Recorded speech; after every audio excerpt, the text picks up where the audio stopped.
much. I'm not gonna do shout outs tonight on Discord. I just haven't had a chance to, so skip that.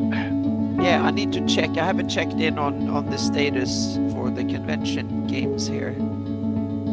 I ordered a new laptop today. Oh, nice. Yep.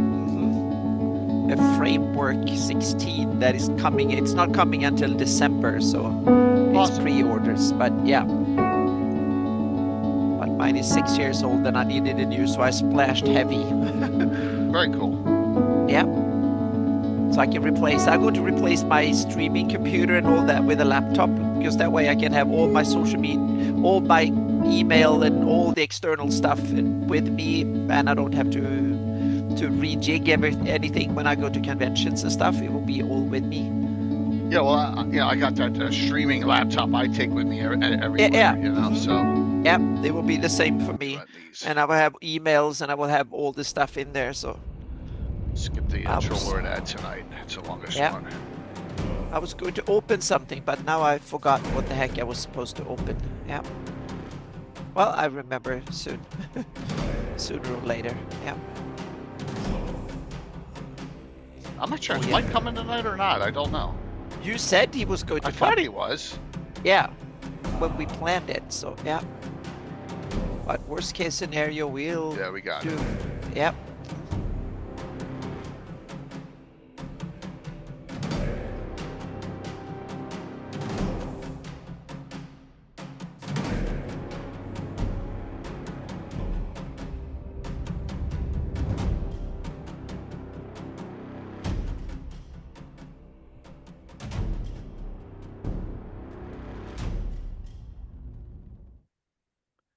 Yep.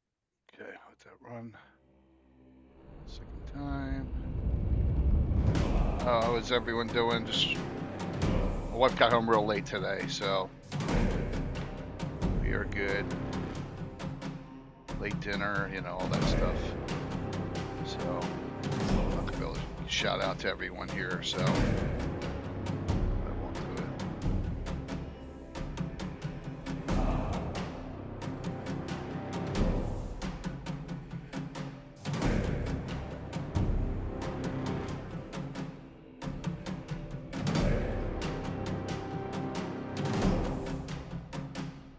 Okay.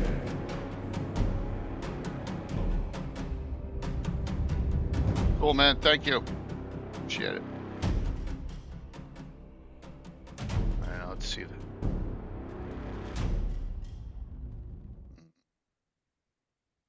Thought I changed this. POV, I had 30 minutes before my campaign group showed up and I was totally unprepared.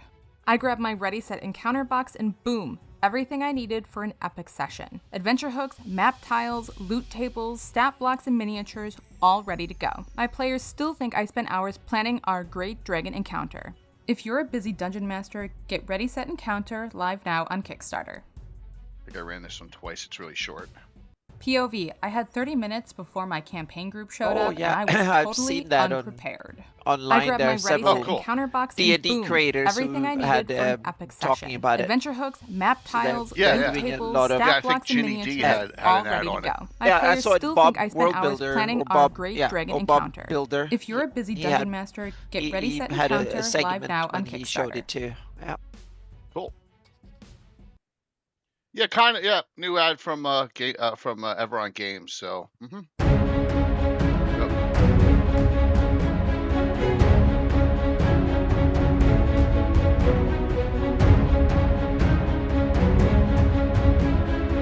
Yep.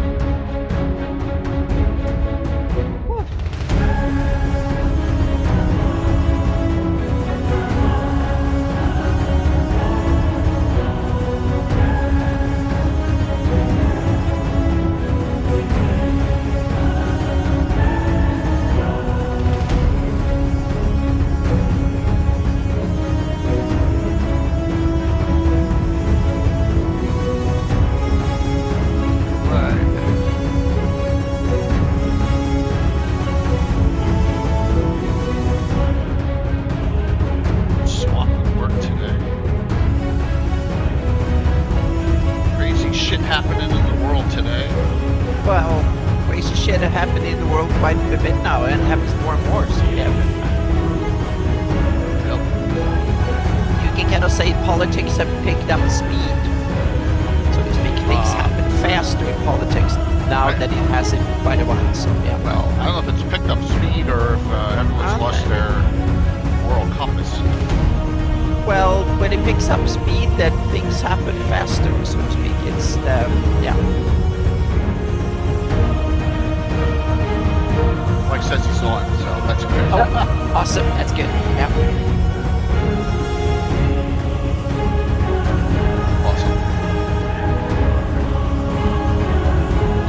I don't know if I did. Yeah. I got this. Right. What's up, Michael Z? Hey. Hello. Mike, how are you? Good. You good? Yeah? Yeah. Just good. Yeah, Yep. same here.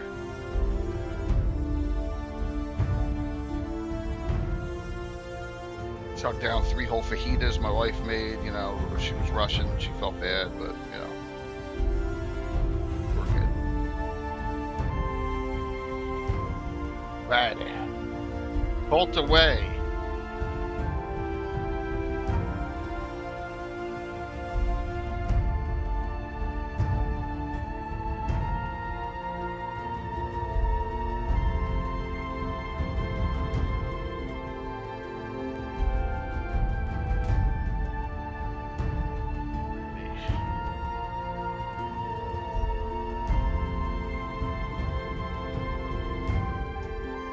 Yeah, Michael, thank you. And I'll have a game on Saturday as well. And if there's other two don't respond back to you, then they're SOL. They're just, you know, for the giveaway on Saturday. So. Hello, Justin. Yes. Oh, a humble bundle. That's cool. Yeah, I get new cool emails about humble bundles every day. So I'm yeah. Yeah. But I just ordered a new laptop today, so no humble bundles for me in a while. That will run my savings dry for a bit. Yeah. I don't even want to know how much. 4K. Oh my gosh. What? Yeah. It's a framework. It's a custom built. You build it yourself. You order the part, building it yourself. But the good thing with it, it's overpriced by about $600-700 compared to the specs. Right. But the thing is that you can then switch out the parts in it. That's it's the just beauty really hard of on it. a lot of laptops. Exactly. So down the line it will save off, because in a few years I can switch out the graphics card in it. I can put more memory because it's not soldered in and stuff like that. So put more hard drive in it. It comes with, I put 8 terabyte of SSD in it, but I can put in more if I want to. So yeah. The most I've ever heard of in a laptop ever. Yeah, I want to be able to carry my stuff, and that's like I have a 4 terabyte Dropbox that is full of what I'm currently working on. So I want that on the laptop, and then I want the software, the system and stuff. So it usually takes about 6 terabytes or 5.5 or something like that just to run it. And then I have one SSD slot that I can put another hard drive in as well. And there's so I can put 3 SSDs in there if I want to. So I can theoretically put in like 12 or something like that in there. But I might put in another 2 or 4 down the line. We'll see. Jeez. So I put in an 8, the biggest, right? Alrighty. Yep. Woohoo! We are here. I got Greyhawk, Mike, and Anna with me tonight. So we're gonna go over a cool topic tonight. Cults of Greyhawk. Mm-hmm. Now, this can go some different directions too, just beyond the religious ones.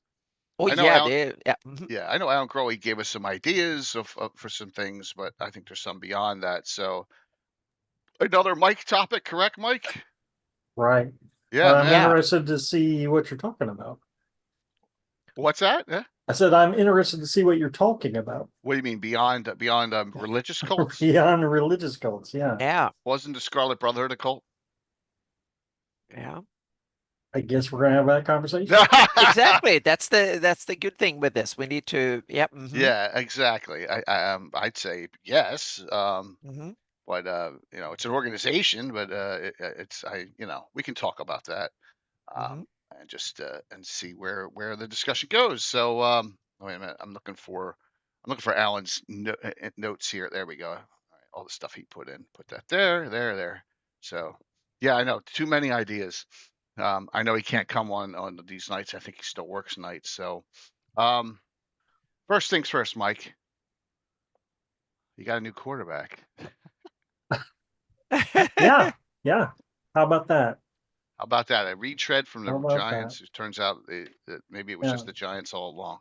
Yeah, So there you I go. actually think they have a chance at beating Denver next week too. Wow, I'd love to see that.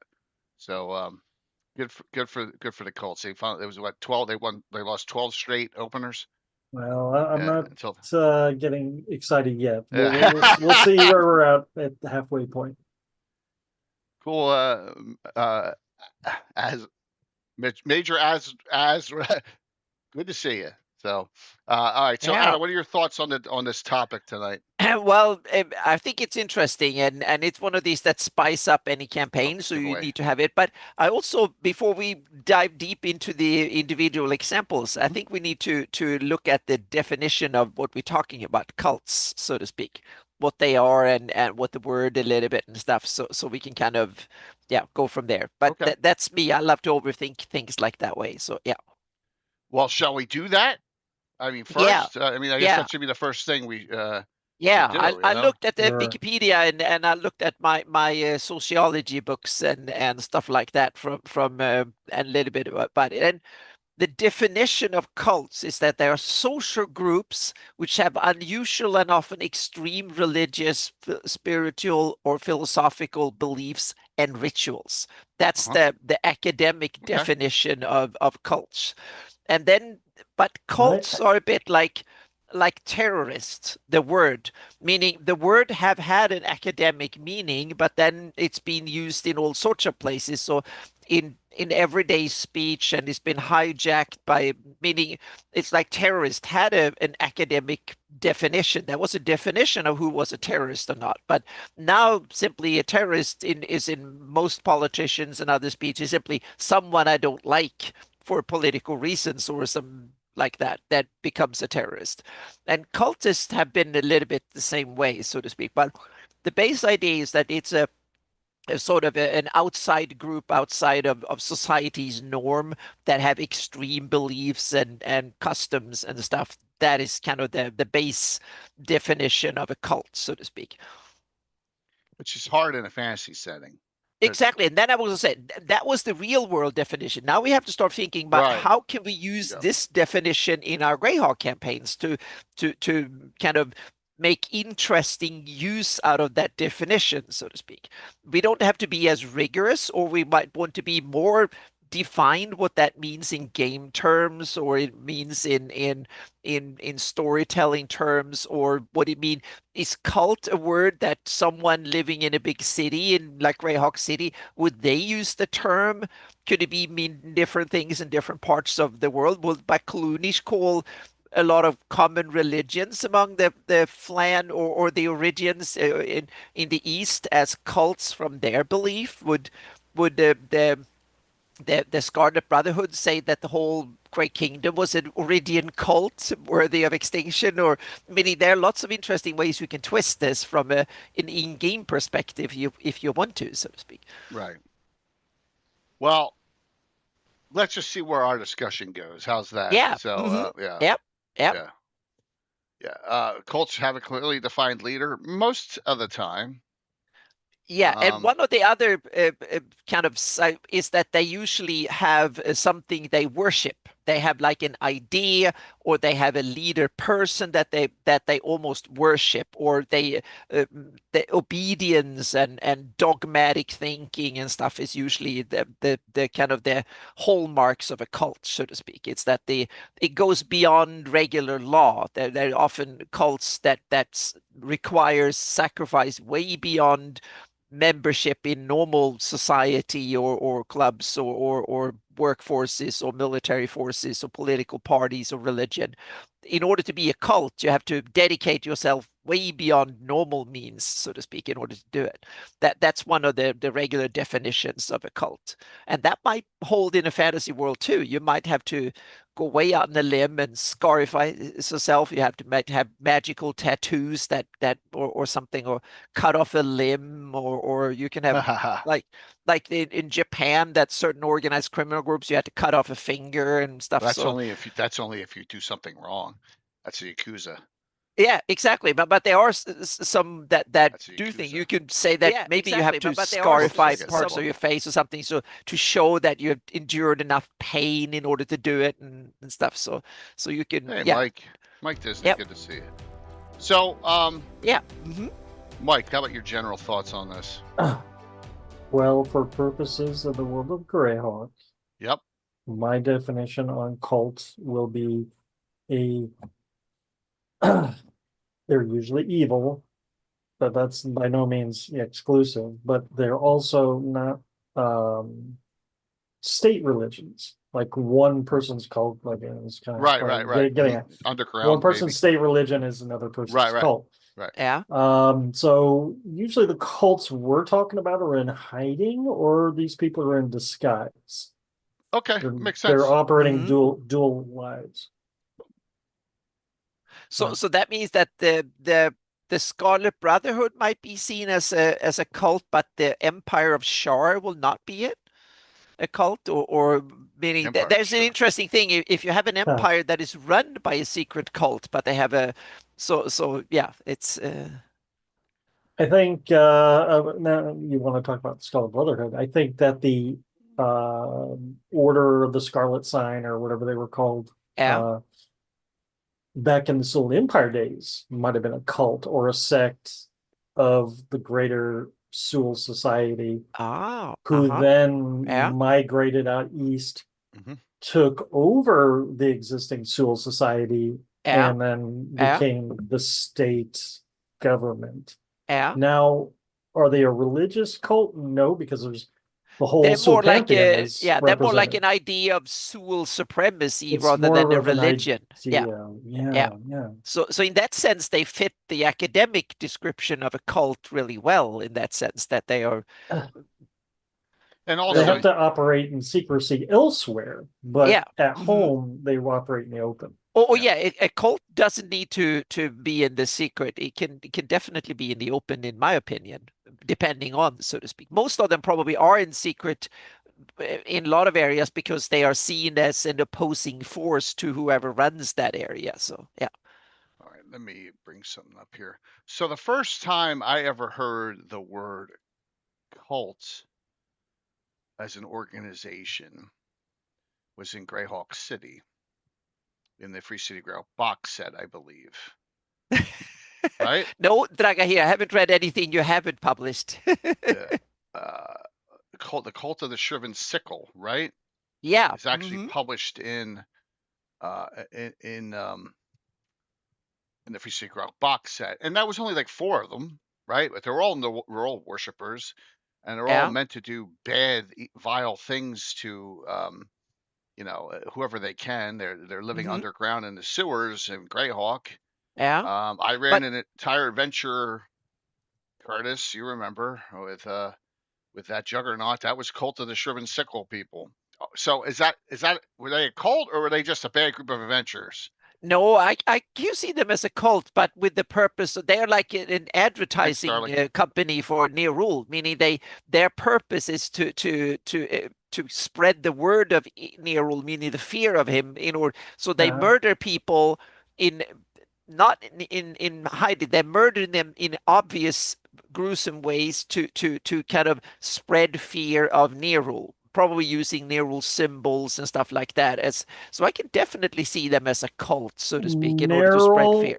In the city of Greyhawk, and I imagine maybe in some other metropolitan areas in some parts of the Flannis, maybe not the kingdom, but in the city of Greyhawk, they can't practice their religion openly, which is murdering people and whatever, so yeah, that's why they're underground. That's why they're in disguise. It's a cult. Yeah. And they are fanatically loyal to a cause, so to speak, and devote their lives to a cause, a special cause and stuff. So I would definitely small cult. But on the other hand, I would see these Neruls as a few members of a large Nerul cult that is spread out in small cells. They might have a cell in lots of big cities in order to spread fear and the message of Nerul, meaning spread fear and awareness of him, so to speak. Yeah. And so I can see that that's the Greyhawk cell of a Nerul cult, and then there might be others here and there spread out. Justinius asks, would a cult mean a deity or other powerful entity is involved? Well, interestingly, they think they could be worshiping one deity when it could be something else. Mm-hmm. I think the Vatoon thing is perfectly a cult. What happened exactly there. Yeah, that was with that, and then I use that as to his advantage. Mm-hmm. And I could definitely see that big, powerful dragons and other monsters might have people that worship them, even if the creature is not by definition a god, but they might worship them because he gives them favors or something. So they become devotedly loyal and carry out favors and all that stuff and get obsessed with something because of it. So yeah. How does an evil cult hide when paladins can just detect them at will? I think that's a game system question. Right. So, that's an interesting question, a good one. Yeah. Yes, and Dragger here, I'm going to bust here. I'm going to do it again. I did it a lot on Sunday. I'm going to do it tonight. It's like this gentleman there, Callan, he'd go beep, beep. He'd walk around like this and adventuring. Beep, beep. I'm like, that's not how Detect Evil works. Yeah, and that's an interesting thing because radar. You have to. Yeah, exactly. You have to. Meaning in Hawktails, I started thinking about it a lot, how alignment and detection of alignment works, and I started looking at electromagnetic warfare as an equivalent to it, because that you get an interesting environment, because then you can have a lot of cool variables that can make alignment and how it's detected really interesting, so to speak. So mechanic, but you can also say the world is a big place, and you can, if you have a lot of people, then if you hide among equals, meaning you can hide among others that are evil, then it's hard to tell who is what, so to speak. And that I think a cultist worth their weight should be able to hide in normal society. Yeah. Oh yeah. So like in the city of Greyhawk, that cult of the Shriven Circle, I'm not sure where it's exactly at from the Undercity, but it could be directly underneath the Temple of Palor for Elena. Yeah. Mm-hmm. Yeah. And being in the sewers might be a good thing, because if you get enough materia between you and the who's trying to detect, then you go undetected. That's another meaning that you have to start thinking a little bit how this works, so to speak. Yeah. I'm going to get a Dragger here. I'm going to tell you one of my rules. It's called the bar rule. All right. I'm not even gonna, I'm not gonna say this, that, and that. Walk into a bar and make a joke. I'm gonna say the paladin walks into the bar. Mm-hmm. The paladin is not gonna start doing the radar detecting who's evil in the room. It's just it's not the way it works, right? Now, if he's looking for someone, hey, there's an assassin in here, and and he's got to, he's got to do each one individually, and everyone's gonna know it's happening. It's not, it just doesn't work. It's not like something that you want to broadcast you're doing standing in the middle of a crowded bar. It's not the way the game's supposed to work. Yeah, I also have it that meaning a paladin could detect evil easily in a good temple, and a little bit less efficiently out in the neutral areas. But if you go into an area with a lot of tainted evil, then it disappears. If you're a paladin and you step into an IU's temple, the whole damn temple is evil. Anything evil can hide in there, and you will become effectively blind, so to speak. So it's a good. Is that like casting detect magic in a guild of wizardry? Yeah, exactly. Yeah, exactly. Like, so everything's magic. Yeah. So detect evil is really good to defend home turf, So if you're a paladin, defending your own temple is really good because you can see whoever evil steps in, but it becomes much less useful when you are trying to encroach on enemy territory, so to speak. See, that's one thing. So, for example, my Inquisitor has, and they had it in Baldur's Gate 2 as well. True Sight, the illusionist version of True Seeing, doesn't affect alignment. True Seeing does. So that was the difference. So you can't. You don't want to. When we were younger, it was fine doing all that stuff. Always knew where the evil people were, but it's not realistic. But that's okay. It's part of the game. Part of the game. Yep. So, but as a DM, you need to figure out how you like this to work in your campaign, and then you have to try and explain it to players over time. And it needs to be some sort of consistency in it, because otherwise it gets boring if it only works to your DM's favor, so you can switch it whenever the story dictates. And so you need to kind of put down some sort of system how you want it to work in your game, and then you can put in exceptions and stuff, but they need to be logical and consistent over time too, I think. Otherwise, at least I would find it very weird if physics or whatever based on just changes as the DM's his story whims changes, so to speak. Yeah. So aside from all that, I guess defining a cult is going to be part of this, but there's some obvious ones and then there's some lesser ones. Like Michael Z brought up one I think that is like right on, which is cultish, and maybe you don't think it is, but it's just like weird, and that is the Wastri followers. That has got to be like, that's kind of But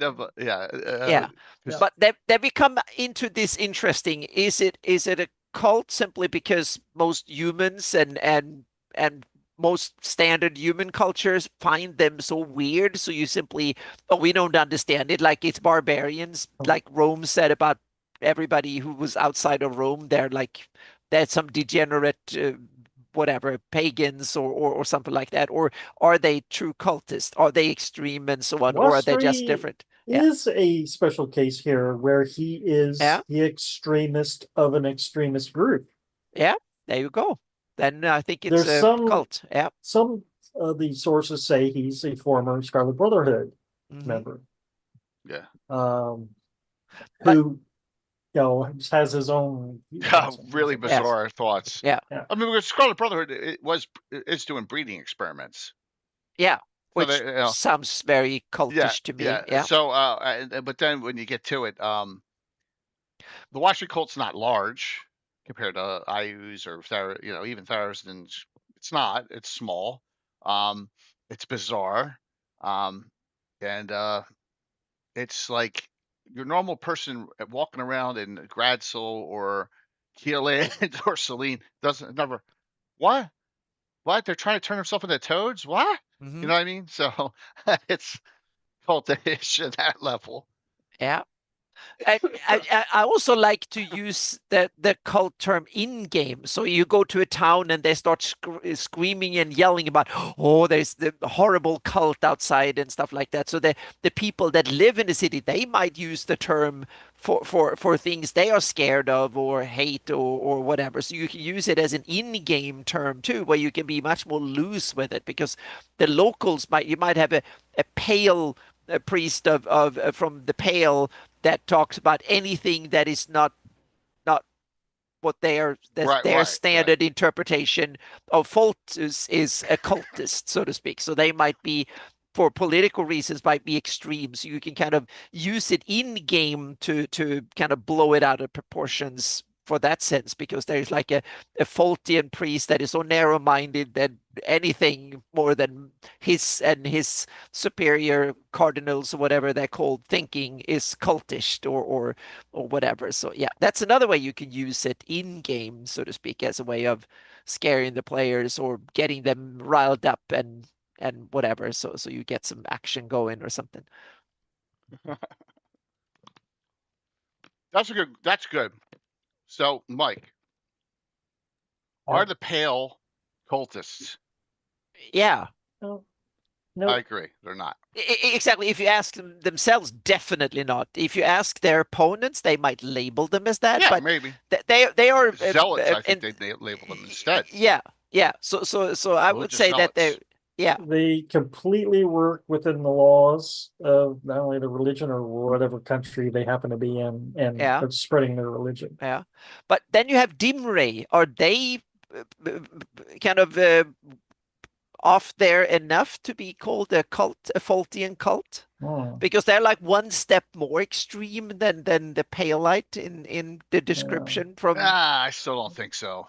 Okay, I just good. think they're evil. Yeah, well, they're Yeah. taking it one or two steps further than that, so to speak. Yeah. Yeah. Yeah.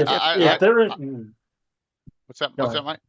Oh, I was just reading the chat. I said if there ends up being a cult of Fritz, it's going to be because of Samwise. Yeah. Yes. You're egging it on. He starts. Yeah, exactly. Sam. He's his own culture cult generator. Yeah. Yeah. So let's for sake of this discussion say that the Faultians are. What's up, Rob? The Faultians are not part of this discussion. Yeah. They're not cultists. That's fair. Yeah. Thank you, Rob. I treat cults in D&D like I would gangs. They are groups of people who get together to commit criminal acts. Okay. Yeah. Also. Yeah, Tharizdun, definitely. Yeah, because one of the things with cults is that, especially ones that you use in your campaign, like Greyhawk, is that they need to have a mission of changing the world in one way or the other. So they are interesting to get this story creation tools, so to speak, in that sense. So in that way, they're more like political entities. They have an agenda. They want to use violence to push their agenda through, so to speak. And they are, so in that sense, they're like a political entity, like a terrorist movement in the real world or something like that. So they fill that purpose of being a faction with extreme ideas, extreme methods. Asher's right. Also, it could be a group that's trying to bring something back too. But that's also put part down of an for agenda. A reason. Yeah, and they're bringing it back. That's part of the agenda. Bring back like Tharizdun cult. Bring back Tharizdun as a god or something like that. So yeah, I'd say at this point Tharizdun is definitely, there's cults of Tharizdun around, but not, they're very secretive. Oh, well, Mike knows everything about them. He's the one that he's a connoisseur. They're not out in the open going around trying to convert people, right? No, that wouldn't work well. No, exactly, because they just want to feud up. Because their purpose is not to convert people to believe in Tharizdun; it's to bring back Tharizdun to kill the world off, so to speak, or whatever Tharizdun is supposed to do. Yeah. So meaning, there are cults that are crazy about converting people to their belief, but I guess some cults are the opposite. They're not interested in increasing the numbers. They have some other purpose, like bringing back Tharizdun or something. So yeah. So okay. Alan gave us a couple good suggestions here, and one I like. That's small, that you wouldn't know about unless you actually did the adventures, is the Falcon series in Greyhawk. I never play those, but you guys have. So the Falcon, it's definitely, it was a cult. It's small, and the Falcon, she was not a Naga, right? Converted, that was level gaining, dual class mage, priestess of Ayus. Ayus is kind of using her, but on the ancillary, and there's a lot going on in the city for those three adventures. So definitely cult like. So that was like a bunch of people who worshipped or had a cult around a monster, so to speak. Or yeah, absolutely. Because she wanted to take over all the city, basically. And if you remember, in the second fundraiser event, she said, enough of that. I'm going to take over a newer city. And she came to Altamira. And that was during the end of the second fundraiser. You guys fought the Falcon. Yeah. If you remember that. So, yep. Nice. Yep. So, I'm not saying they're the best adventures. They're scrolling through. But you can do something with them. There's also I mentioned Greyhawk Dragon in them. And there's some cool items in you know, ignore the battle system and ignore all the paper cutouts in those adventures. Yeah, so that's a cool one. But that would be definitely cult-like on a smaller scale, and sometimes cults can be small. You know. Yeah. All right. So how I about was this? thinking. Yeah, Oh, go ahead. sorry. Go on. No, go ahead. I was going to say Suktmoy. Would there be cults, meaning the Temple of Elemental Evil? Would that be considered a Suktmoy cult, or? So that's a good question. Yeah. Temple of Elemental Evil itself, the Elemental Evil worshippers is probably cult. Yeah. What do you think, Mike? I think they're a diluted cult. Yeah. Right. Because right. Who are they worshiping? It's never really known. They're worshiping are they worshiping the evil elementals? Are they worshiping the elemental god? Are they worshiping Zugmoy? Yeah, No to me one it's knows. just exactly. To me, it's just weird. Yeah, that part is just weird. I kind of like that though. That it was out. That's why I hate Return, because Tharizdun's the one behind it all the time. I hated that. It was a cop out. I like that amorphous. What the hell are they doing? Yeah, they're trying to take powers from the elements, right? But that can make sense. Meaning, look at the real world. There are all sorts of weird cults that come up with shit that you can explain with physics that it wouldn't work and stuff. So in a fantasy world, you can definitely have a bunch of people that tries to try whatever weird thing out there and then try to go for it. So, yeah. And it's not only Zugtamoy and it's not only Ayus. Right in Hamlet, you got Lareth, who's a Loth worshipper, as a human. Yeah. Working with them. So, like, what's going on? That's definitely the whole elemental evil thing is a cult. Yeah. Yeah, I agree. I wonder if elemental evil, just like you're saying, not literally elements, but it's just like a temple of evil in general. And so like a bunch of cults gravitate to it. I mean, it's like a share, like a timeshare thing. If you have a hangout with that type of culture is accepted, you can have all sorts of crap showing up. So it's like a lawless, a failed state attracts all sorts of things simply because there's no one there to stop you from doing it. So, yeah. And if you remember from the adventure, I forget, was it Air? One of the 4 cults was very weak because they're fighting amongst themselves in the dungeon as well. Yeah. So there's a lot of weird stuff going on. Yeah, but we also have to acknowledge that it comes from a time when all the backstory, world building and stuff wasn't that strong. All you wanted was a cool dungeon full of technical cool stuff like traps and monsters to fight and stuff. So the world building and the backstory was of less interest at the time than it would be later on, so to speak, when world building and coming up with fantasy religions and all that stuff was had more time behind it. So D&D wasn't big on that in the beginning. It came later on. So let me find this. Will I be able to find this quickly? All right. A good cult, that's one we need to discuss later. You can have good cults. So yeah. So let me just pull up my adventure log. So I'm never done with cults. I say are very tough to kill off. So look at that. So I got to page 2, desktop 2. You see, I knew I wasn't completely when I was rushing here. Display 2. So adventure number 781, Elemental Evil Resurgence, where I had them fight some other cultists that were trying to bring back, and they weren't successful. But that just the good thing about cults is they can always spring back up. Oh yeah, you can. Yeah, what's up, Enoch? Yeah. Yep. And that was a fun time back then. So let's see here. Oh, by the way, I forgot to share this with everyone. Real quick, Everon Games has their Kickstarter out, Ready, Set, Encounter. It's boxed miniatures and all sorts of cool things. I got the ads going for it now. You'll see them now. They're short, but so there's the Kickstarter. Check it out there. I will be getting a box of this a little bit, and we'll have some fun with it. Really some neat stuff in there. All right. So there you go. Ready, set, encounter. All right, let me bring this back here. Bring us back here. Okay. They usually kill themselves off? Huh, it depends. So I got another cult. This one is small. We'll save the big ones for last, right? Let me bring up Anna's map. And it doesn't start in Greyhawk. Well, it's in my Greyhawk. Where's the map? It's just I got too much stuff everywhere, and I just don't even know where I put stuff half the time now. Which folder? Here and here. This is definitely a cult, and if you've ever run this adventure, and it's a top 30 adventure of all time, this is a cult, and then the entire town's a cult.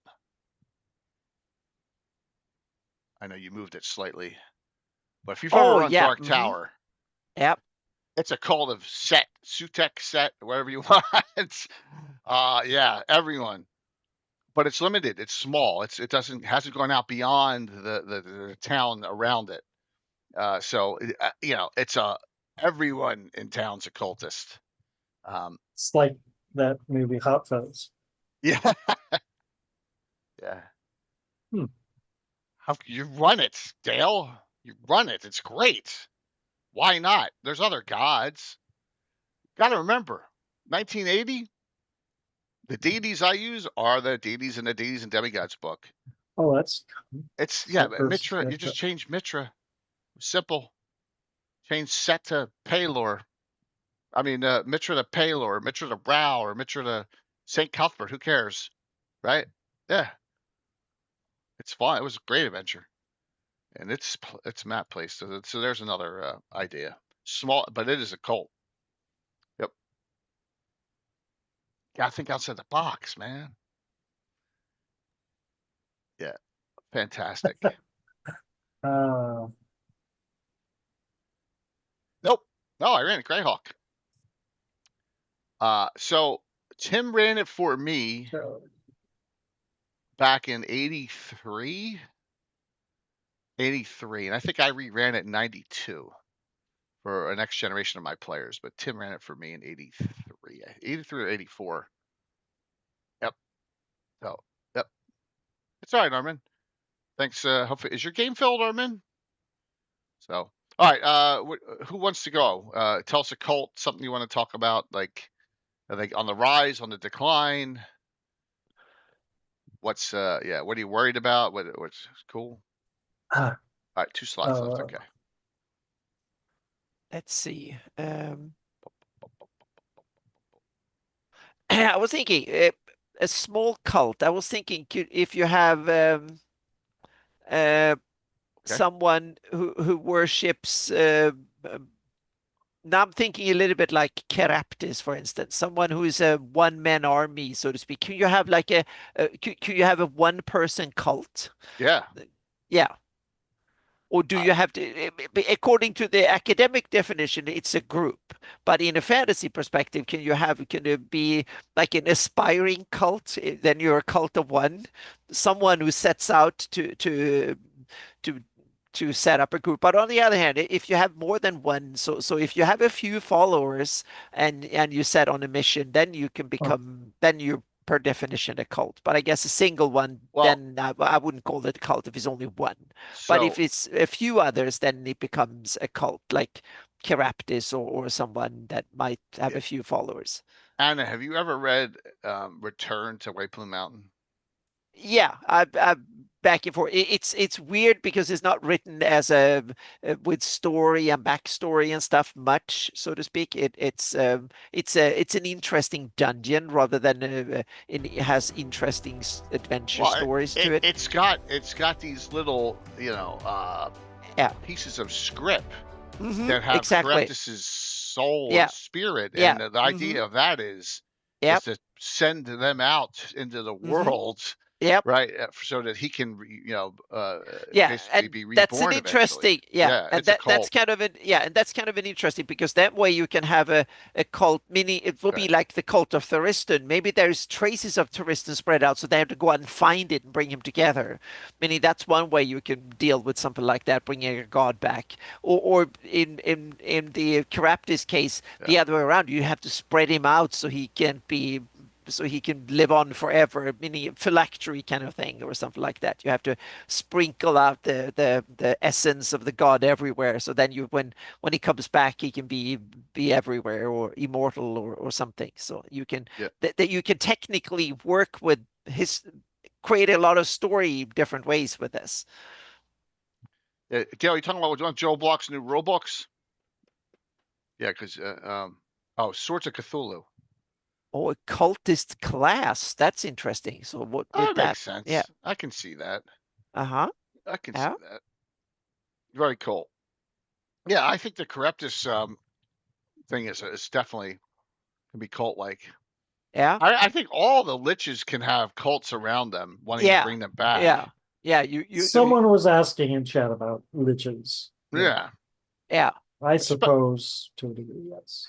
And also to become a lich is such an extreme thing. So a lot of cultists can, you can become extreme out of it, meaning Castle Dalvier, for instance, he can be a cultist in that sense that he's trying to keep a 1500-year-old struggle still going in a way or something. So yeah.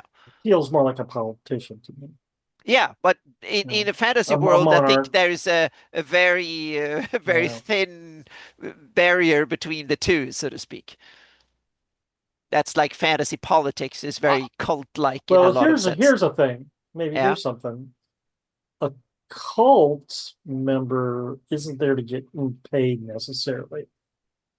Whereas, if you're a monarch or something, you're paying retainers and stuff. You know what I mean? You're there because you believe in the cause or whatever.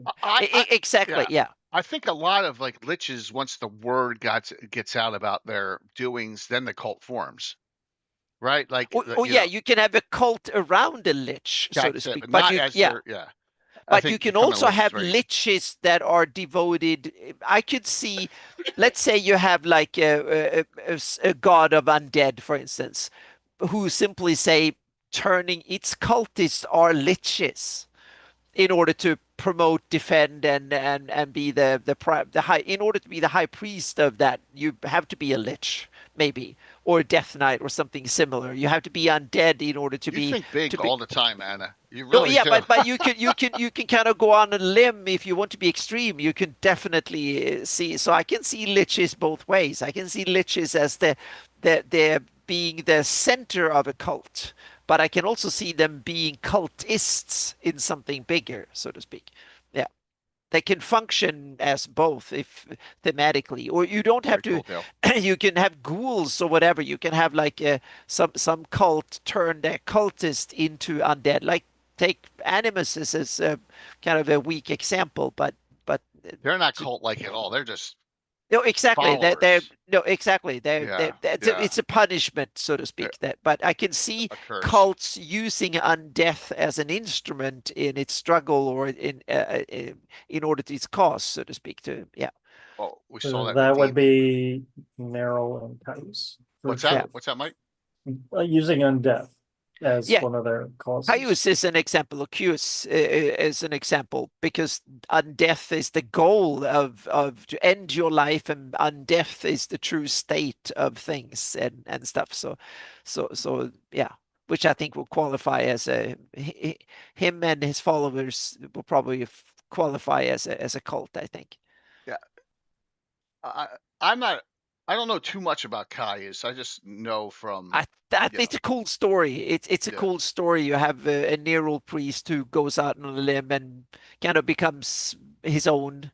It's like a splinter religion in a way. You have it's like Christianity and most religions in the real world. They kind of splinter off, and you get a subgroup. I can see Caius as a subgroup of a sub-religion or from Nero, so to speak, and get a devout amount of followers, and undeath is the goal. But I can also see Orcus having cults that are very similar, devoted to undeath as well.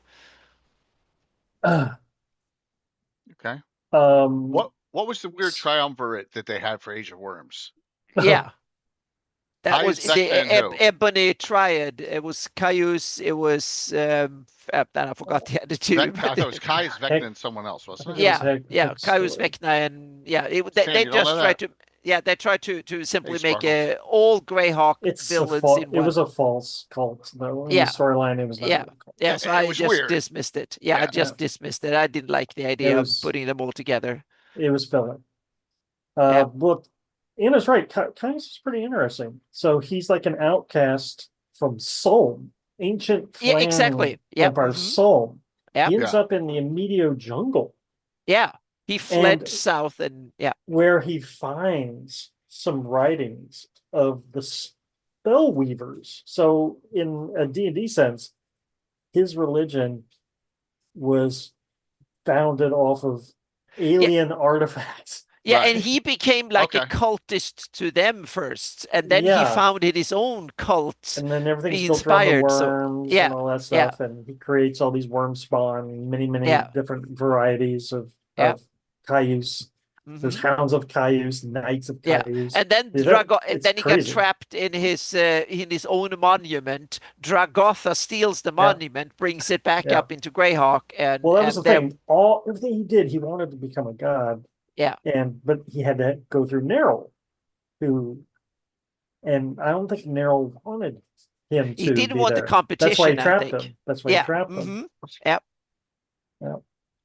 So So and to me it's that's interesting good. because it builds in so much of Greyhawk into the story. So I kind of like it, even if I don't like every detail.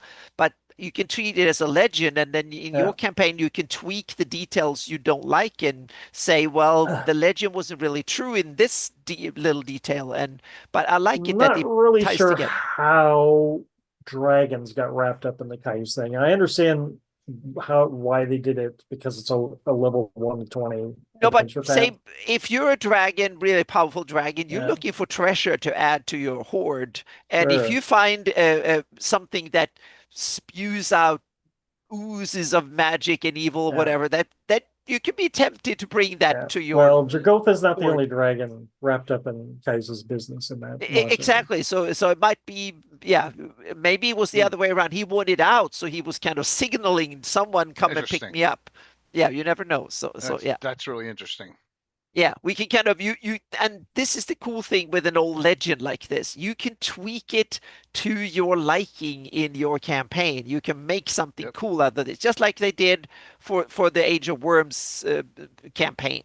Now, Meaning- my yeah. memory might be a little rusty on it, but I think another reason maybe why Dragotha and some of the other dragons were involved is they're old enough to remember Mm-hmm. the Caius cult when it was Yep. around because Caius Yep. killed all his cultists. Exactly, To- but the to dragon ascend. remembers their memories are Yeah. long, so to speak. Yep. Yeah, Mhm. so it's another one of them cases of you're trying to bring back a trapped god. Yeah. It's a good one. Yep. Yeah. So and definitely something that will fall under. So in that sense, it's kind of interesting because Caius have been first a member of a Nerul cult in that sense, maybe from the beginning, and then escaping from there, got inspired to become a cultist for someone else, and then started his own cult. He escaped the downfall of Solm. Yeah. Yeah. But he definitely seemed to be like some sort of a fantasy version of a conspiracy theorist when he goes on and he can't escape this whole environment. He's trapped in it and then literally become trapped in it. And to me, it's interesting. And he's kind of a cool, very useful personality NPC you can have fun with. And The also only the thing Age of that's Worms is cool too. Yeah. Shocking about Age of Worms is how quickly, again, because it's a level 1 to 20 adventure path, it goes from cult to this group that, I've heard of the Sons of Caius to this world-threatening cult, Yeah. real quick. And it's like, you're narrow and you're all your other cults, your Vecna cults are just piddling around. Caius is like, Yeah.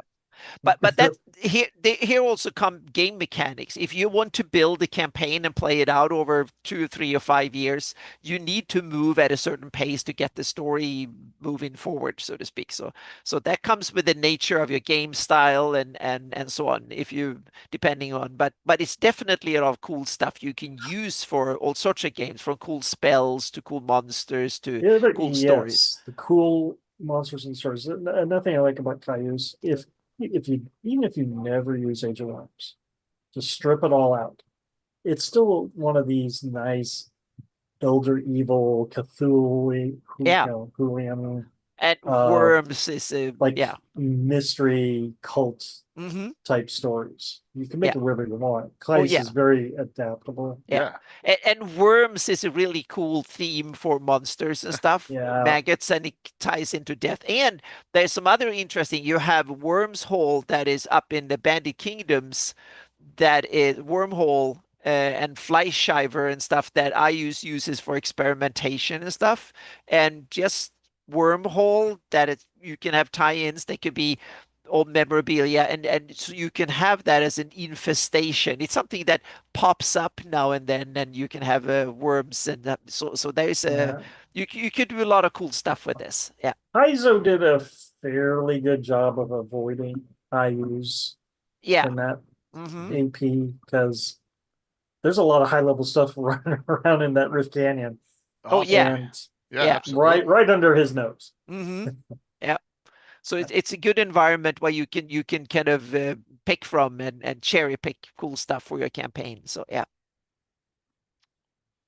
Excellent. Yeah.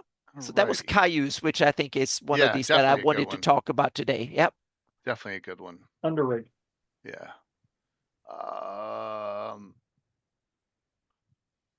Let me see here. So Curtis, that's funny. Some of us have created small cults during our campaign over the years. One of my long-term plot arcs was in the Cairn Hills, and that was a fun one. And that was the Crown of Ruggiero Blood Moon, who was like a Tulsa Doom guy who could like make people step off cliffs, right, just like in the movie. And and then they when we were low level in Greyhawk, the Iron Brigade, Bill's Clark Necromancer found the crown, and the rest is history. He finally donned it 20 years later in game time, and then all went. I've shown those pictures before, but that was a cult, right? That was a cult that was gone, and because there was an item left from the cult, that was an attempt with the power to bring the cult back. And that's kind of like what I think a lot of, you don't have to, you could do stuff that doesn't affect the full campaign setting. And, I'm going to make a cult of all the Death Knights. Well, what happens when what happens when you destroy them all? You know what I'm saying? I always like to do stuff that's outside of what published source is. Yeah. It's easy to create a cult, and there's a lot of whole different types of cults you We can have make. to mention that von Moltke, he's running a campaign set in Iron, the Wives of Encabulus. That was Jason Savoda's idea that cool. Mike ran with. So yeah. Nice. The what of Encabulus? Yeah, Wives of The wives? Encabulus. Yeah, the Wives of Encabulus. Nice. Yep. That sounds cool. Yep, it's cool. Yep. Awesome. Yep. They got a lot of crazy Fultian runners around. Okay. Witches. I love witches. I love the old school witch. You know that. So, Encabulus, that's a good one. Yeah. Yeah. That's awesome that Jason Zavoda has something like that. The only really thing I can find on Encabulus is what's in the same Greyhawk, of course, in the box set. There's not a lot. And yeah, what there is not much. But it was kind of interesting that it's not a small operation. It's actually a multinational kind of plot going on, where the cult of Encabulus is digging up bodies, and they're like animating them and trading them, and elsewhere, and they're also running weapons and all this stuff. It's a pretty elaborate subplot. It's good. I mean, look, he's taken an area that, knowing, let's be honest, a lot of people don't care about Niron, and I'm glad he and Rob and other people use stuff there and created a whole storyline, which is what you're supposed to do with your Greyhawk setting, which is awesome. Yes. Assassins, witches, and necromancers. What a mix. What a nice mix that is. That is awesome. But I can have it that meaning in Kabbalah is the god of plague, sickness, famine, etc., and stuff like Yeah. that. So I can see that he's not interested in at least in my take of how I play with my rules and stuff is that he's not that keen on getting worshippers. He wants people to be scared of him, so to speak, just like Nerul. He doesn't want lots of worshippers. He wants people scared of him. And that gives him power. So he needs to have small cults that goes around, creates a famine or say a plague and stuff like that. So he needs to go around creating bad circumstances in an area in order, and then someone going around or something saying, spreading his mark everywhere, like a disease that creates a mark on everybody that gets it, and everybody, oh, he's here again, and now we all dying from this or whatever it is, and stuff like that. So yeah. Now, speaking of Sandos again, so I was digging through my old blue book from the City Greyhawk, and I didn't remember this. Maybe you guys did. But the Encabulous hideout in the City of Greyhawk is actually listed as Secret Shrine of Orcus. Yeah. Right. Yeah. Yeah. Maybe Orcus thinks it's a good idea because they might work in tandem. Incubulus creates lots of victims and dead bodies that Orcus can then turn into undead. Yeah, that's cool. So it's a joint venture by using business language. Yeah. Yeah. Let me the Fed is a version of a joint venture. Yeah. Let me see if I have it here. Man, I cannot find any of my things. It's like one of the back pages. Yeah. Yeah, and it's like well, you know, the question always arises is Demogorgon, Orcus, and them, are they part of Greyhawk? And the answer is yes. Yeah, but here we have some other way. One way of putting them in is to say you have the old Urflan. I have it that a lot of these demon lords and stuff were they were worshipped by the Flan. They were their evil gods. You had Zuktmoy, you had Grasset, Orcus, and so on. I have them as old Flan evil gods, so to speak. Grasset was their god of lust, and Orcus was the god of the underworld, and Nerul was the god that you used in. It was originally the war god, and then became the god of murder and death. I thought he was the god of winter. Like, you know, winter. But seasonal. I have that winter was because that killed them, so to speak, and they died by cold. They had an ice age, so then he became the god of death. And I had it originally, but you can spin this in a lot of different ways. And I also have it that there were several of these demon lords and Zuktmoy was the god of decay and nature and stuff. And Orcus was the god of undeath and stuff. So they were used for various but then they were described and they were part of the faith and the belief system of the Flan. But then when the Oridians came, they just depicted them as, oh, these are crazy Flan with cults, so to speak, and because they never saw it more than crazy Flan worshipping things with horns or whatever. So yeah. Am I remembering this? Is there an adventure card in the Free Cigarette box set which is Encabulous Plague? I didn't see one when I was running through it today. I didn't see one. Yeah, in the adventure cards, I thought there was. There is a Wastri adventure. Yeah, there is a Wastri one. I know. A Bad Time for the Hopping Prophet. I even know remember the name of it. Which is a really good one. That we need to talk about.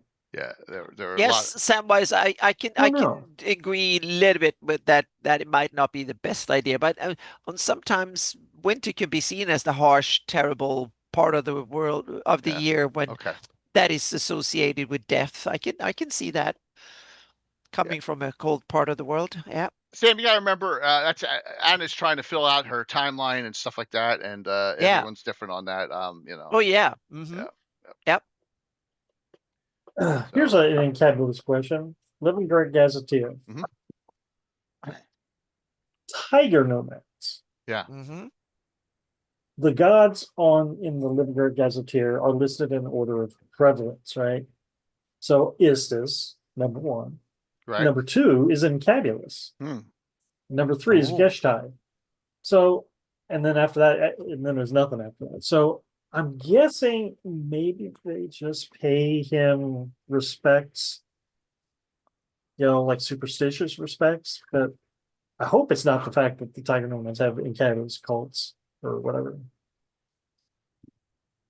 I don't know. That's a good question. I wouldn't put Encabulus that high up, but he is a greater god, right? Yeah, yeah. He's a greater god. He's so not really in order. It was done sloppy. Gary says, "Oh, there you go." Well, I think the directions in this is they're all order of prevalence, but whatever. Yeah, it's okay. It was an observation there. I appreciate that, but yeah, I mean, it's just really hard to find good encabulous stuff in the publications. It should be good if you're the god of That's good. pestilence and whatever. It should not be that much good to find. But yeah, I'm just it's the pun. Yeah. Yeah, it's gonna drive me crazy now, City.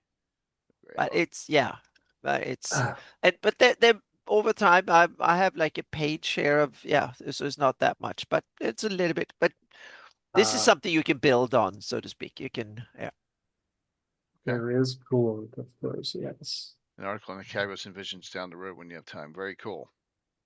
Yeah, that would be nice. All right. Mm-hmm. Absolutely. We'll leave it for them. Yeah. Absolutely. All righty. So you go ahead there, Mike. You're going to talk about that wash tree. Okay. It's in the adventure cards. I'm bringing it up. Yeah. Bringing the adventure cards up. All right. So I never ran this, but after I read it today, I'm like, oh yeah, I should run this. This is sounds pretty fun. There it is. And it was talking about terrorists earlier. Yep. In this adventure, There it is. the cult are literally terrorizing the town. Yep. Mm-hmm.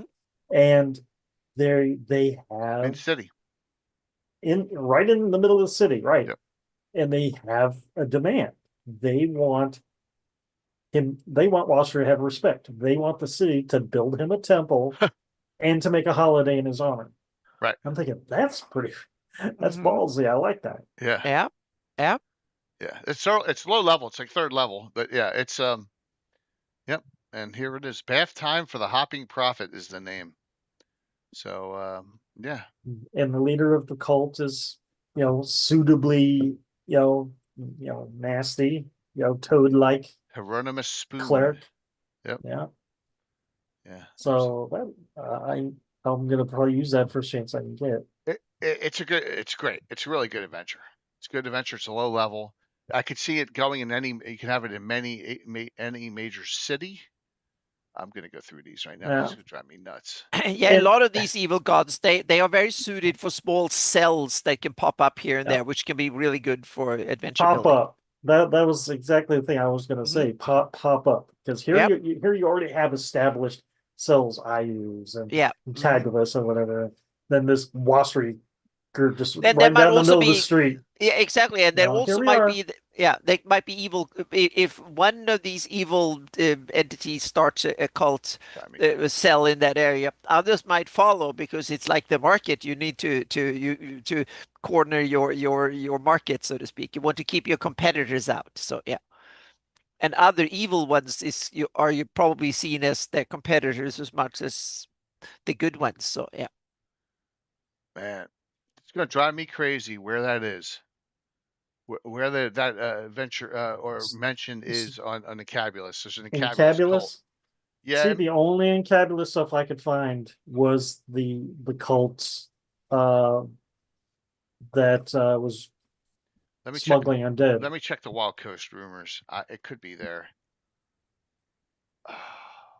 Anyhow, if you go back to the old Greyhawk guide, mine does not have it covered anymore. I am just in awe of how much detail Gygax gave Wastry. Yeah. It's like surely he meant for him to be a more important character, in the meta plot of the World of Greyhawk, because he goes into so much detail about the hierarchy of it, and High Priest is called the Immaculate Image, and there's hopefuls and lesser servants. There's a whole breakdown, and it's they can all talk to toads. I mean, I imagine in later editions, this is like some perk. This is a a kit ability. I don't know. You can talk to amphibians. Hey, I got yeah, a Washri specialty priest completely written up. Yes, and so the more I read it, I'm thinking to myself, why haven't I used this demigod more often? Yeah, Jay, Gary would be proud if you. Yeah, and I created that awful spell that I think one of it was a Curtis's character failed. So Curtis's or Brett's failed on it. Washri's blessing. Oh. Yes. Yeah. Sam, I think the one I'm talking about is the Incabulous cult is working with the sewer workers to dig up bodies. Yep. Yeah. The paladin. Yes, it was Horn Hools. Washri's blessing. Washri's, but yeah, it creates all these huge, disgusting warts all over your body, and it makes your combined charisma and cunning down to 3, and you're in pain, and you can't cast spells, and it's just you get his blessing. Yeah, there's an Incabulous priest in the sewers of Greyhawk, working to give the sewermen more bodies, so they don't have to work, right? More zombies, yeah. That was it. Yep. So here's the question I have. I'm not really initiated so much on OG Blackmore, but is the Temple of the Frog been retrofitted? Is this have any bearing to Wassery at all? Or is it just a thematic coincidence? I think it's just coincidence. I don't think so. Yeah, I've never read the module, so I don't think so. But it's on the other hand, it's kind of funny you have a temple of the toads so far north that toads barely would exist. Yeah, Sam says it doesn't. I don't think it does. Yeah, Temple of the Frog. Yeah. All right. I've never run it either. So me neither. What's that? Is that I what? 2? I3. I get them all confused. Which one that is? I4. Yeah. Temple of the Frog. So by the way, no raid-in from Darling today. Her whole internet crashed on her. So might have been Les who suggested that the Washri could be an escapee from the Temple of the Frog, maybe a survivor. That's a possibility. All sorts of ways to go on backgrounds, because there are very little backgrounds developed. Yeah, in Greyhawk. So yeah, that could be another option there. All right, let's see what we got here. Good ones so far. Good ones. So I also like bullywugs. Yeah, bullywug, absolutely.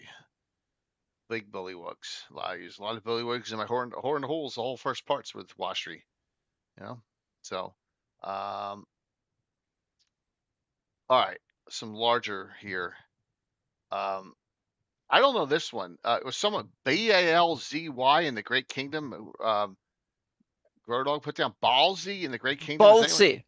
Yeah. Balzy. Yeah, that's it's like Vatun. It's okay. It's I have it that it was simply a cover name for Asmodeus. Yeah. Oh, okay. Yeah. Well, yeah. It was the devil, archdevil himself. Yeah. They called Balzy, but it's just a thin veil. Yeah. Where does that come from? Does that come from Ivid the Undying? Yeah. Yeah. I'm not a fan of all that stuff, but I know, they had the theme nights and all these things. I like the fact that we get some the devil and Asmodeus try to nestle in on grabbing the strongest faction on Earth or in Greyhawk. I think that makes a lot of sense. If you're Asmodeus and you want to expand, why not get the ruling family of the biggest empire to do your bidding? I think that plays nice. It was Balzifon. Balzabub. Yeah. Or Balzabub. Yeah, either. Yeah. And that was that was supposed to be the devil at the end of L3. Yeah. And then they told Len take it out, and he got all pissed off. Yeah, it was supposed to be Balzabul in there. Yeah. Yeah. But he's just one of the servants of Asmodeus. So, yeah. I would put that definitely in the false cult. False cult. Okay, I didn't myself, know anything about it, so. Because I don't really think Hexor is the main god. Yeah, but he was described as the herald of hell, and I like that. Yeah, Yeah. there's definitely a connection. Yeah. Or And Asmodeus doesn't, he wants to outsource it. He just wants the power of it and someone else runs it. So Hextor is the one running it and kind of doing it, so to speak. Yeah. Cool thoughts. Now, if you want to talk about devil cults, of course, the Horn Society should be also where it's at, although I do know they're associated with now a lot. Yeah, I have it.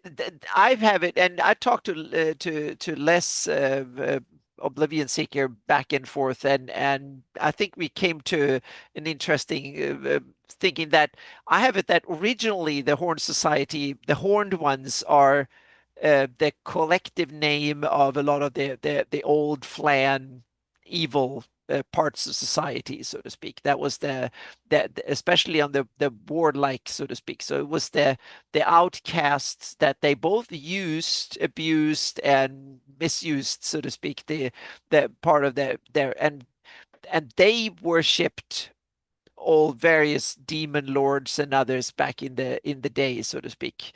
And that was the foundation, in my opinion, for the Horned Society. But then the Horned Society has warped. They originally were the Horned Ones. That was part of ancient Flan culture. And there you have Grasset for lust and Orcus and so on and so forth. So that was and Suktmoy was part of that deal too. And then it evolved over time. And the modern day Horned Society was something that was put together in order to shield and hold on to what Ayus had held on. But there is also other outcasts that they took in, and one of them were outcasts from the Great Kingdom. And I have it that these were the first converts that devil worshippers, that they were the Asmodeus' first attempt to take over the Great Kingdom that failed. So they fled outside and they were taken in up there, so to speak, because they needed a place to hide. So they became part of that warlordism up there with the Horde Society. And that was blended in because these people aren't that, as long as if you have the same enemy, then you're part of us, so to speak. And so that led to an interesting blend of the Horde Society was made up of all sorts of warlords and crazy ones and over time. And then now they have gone underground again because Ayus went off the Rookers and they became enemies, and now they're underground again. So that way they have been many incarnations over the years, so to speak, of them. But that's my take on them. Yeah. With good help from Les to get me to come up with the bits and bobs here. So is it a cult? I was going to say it's more like a conglomeration of cults, more like a place to hang out, because there's probably some Neolites in there. There's some others, Orcish ones, Grasset ones, some devil worshippers kind and of stuff. Hinting at with the Temple of Elemental. The Temple of Elemental, left unchecked, could have become the Horn Society. Yeah. Yeah. Because in Horn Society, they are been unchecked for like millennia in that sense. Or they at least they survived long enough until Ayus became so dominant that he took over. And then they had to kind of now switch again. So now they become underground and changing it and splitting up. So now I don't have it that is like one organized Horned Society or ill-organized Horned Society. Now the Horned ones are popping up of themselves, and the Asmodeus, whatever, what's left of them might have joined what's left of the Naelexes in the east and stuff like that. You never know. And they are now maybe being swept up in the North Kingdom with the Hextorians are kind of getting them in there under the banner of Hextor and stuff. So yeah. So you can weave history over time, so to speak. Okay. Yeah, that's my take on them. So, but well, interesting to see when we will get products with another take on them. So yeah. Well, hopefully it won't be too long. So that's funny. That's funny there, Sam. So let's do some of the big ones here. Yeah. They may not be big, but yeah. So Tharizdun. Yeah. He's kind of big in importance, maybe not in size. Yeah. But big because he's tied into the setting really deep. Right. So if you do Forgotten Temple of Tharizdun, which I've ran at Founders and Legends a couple years back, so really not a lot of cultists that are alive in there. Most of them are just their monsters that are holding up in the place. And then, but yeah, there are 0 cultists in it. Yeah. Spoiler. Yeah. But yeah, that's definitely one of these bring it back cult stories. Absolutely. Yeah. And there's a lot there to show that in the past it was prominent there for at least some time. Oh yeah, very prominent. You can feel the weight of history. Yeah, absolutely. Yeah, the cultists may have, that's right, Moose, the cultists may have forgotten about it. And that means that, there's power to be had there. But how many, so the tie-in, so there's one tie-in I know of, which is kind of bizarre when you think about it, but it's not. And that is Rob Kuntz has done a lot of work connecting Tharizdun to Dark Druids, right? So I love the Dark Druids. I love the story on them. I have them in the gnarly. They don't just worship the Tharizdun. They have offshoots as well. The Dark Druids themselves would probably be considered cult-like, a cult in the game. Some of them are worshiping certain demons. Zuctamoys can be one of them. A lot of the old, but it's fun because you don't know what direction they're going, and they're kind of disjointed, which I always thought a cult would be like. It's not like cults are not very well organized for the most part, because they're not taking over much. But yeah, I kind of like that connection where there's that worship of Tharizdun still within that group of the Dark Druids up in wherever you place them in your game. So yeah. And then we have my kind of question thematically: is Tharizdun originally Sewell or originally Flan, or do we know? None. I don't think he's any of it. No, I just think he's pure embodiment of evil. Okay. Yeah. Right. I don't think he ever was a human form. He doesn't have a. No. Oh no, but I'm not talking about him personally, but the worship of him. Do we know if the worship has roots anywhere, or is it just something to play with as an evil thing to use? Yeah, I don't know of any connection to any of them. Because the Scarlet Brotherhood, I've heard rumors that they are a cult of Tharizdun and stuff. Meaning, what do we know anything about this, or is it just ideas? Yeah. The Scarlet Brotherhood and Tharizdun now. Okay. No. That makes no sense. I think just by a fluke of publication, maybe they're more associated with the Flan. Because they're in the Flan-S. We don't have any information westward because it's all destroyed. Gotcha, Moku. I don't know. It's one of those maybe it was maybe it was multiple even back then. Who knows? That's a question I've never even addressed. Evil's evil. I just never even thought about. Well, was he back Lunas at first, or Flan? In a fantasy world, evil needs to be dissected if you want to. Oh yes, I want to overthink it like crazy. Yes, but you're the first person in 45 years that has ever asked that question, Anna, tonight. Then then you should have played with me earlier. Seriously, no one's ever said, well, is he a Flan god or reading god? For me, that's all the gods is but then I have gods that are newer. Yeah. I'm just curious about all these things. Very versatile for sure. And he's in a lot of publications. Yeah. And I want to agree with Draga here that Tharizdun is old. He's really old. And there is an age from. But my idea of this is that place him back in the old Sewell Empire 3,500 years ago or 4,000, something like that. That's the origins of my Tharizdun, and it evolved from there, so to speak. And others have heard about him, and the memory of him has survived a little bit, so to speak. But he was one of their gods back then, and then it way survived back. over there. I'm with you, Anna. I'm with you, Anna. Way back before I got involved with the Grey community. And I might have to dig this up somewhere. I have to literally dig it up. I had a Tharizdun does it all grand unified theory that every cool. evil Awesome. disaster Please that dig it possibly up. happens Yes. is because of him.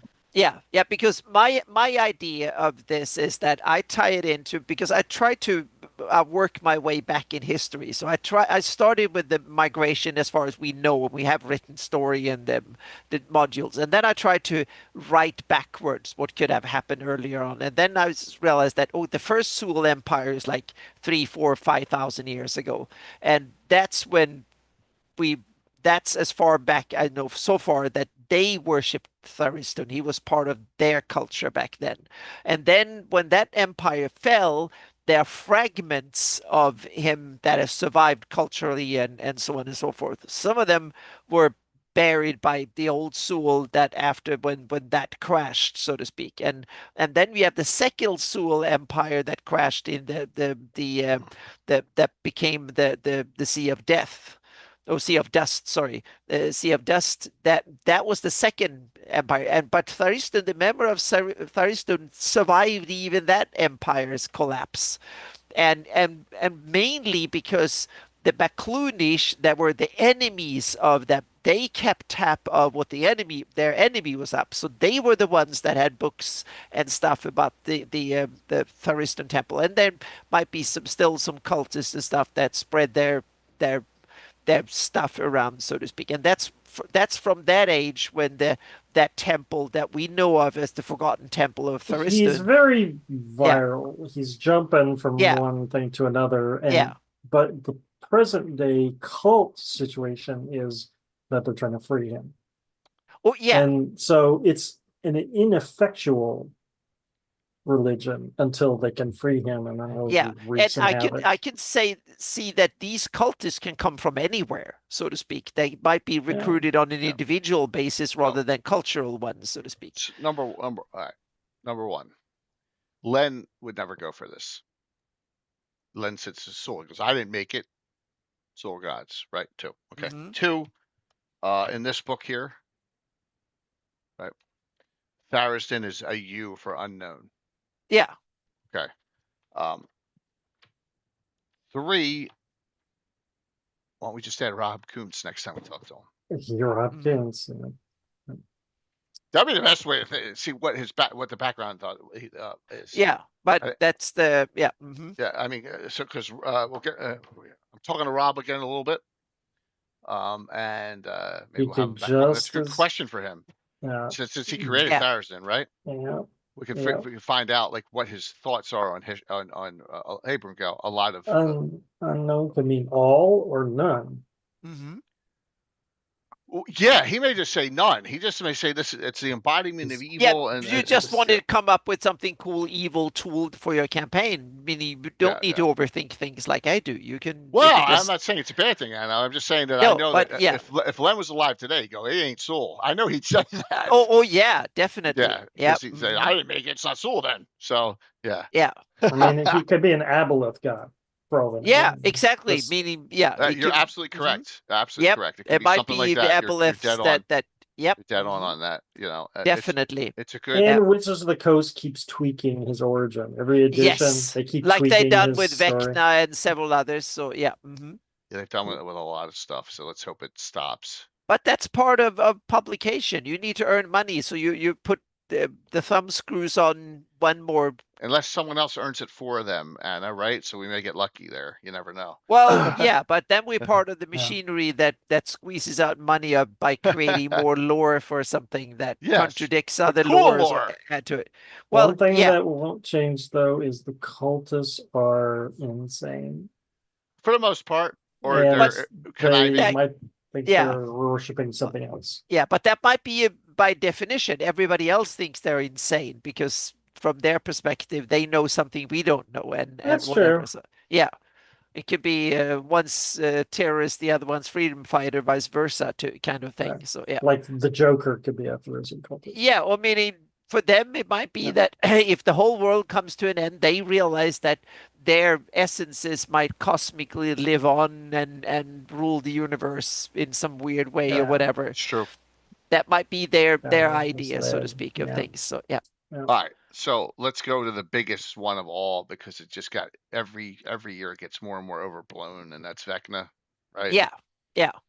But he's been every stage of cultist in every exactly. in every shape. So, but and I like it.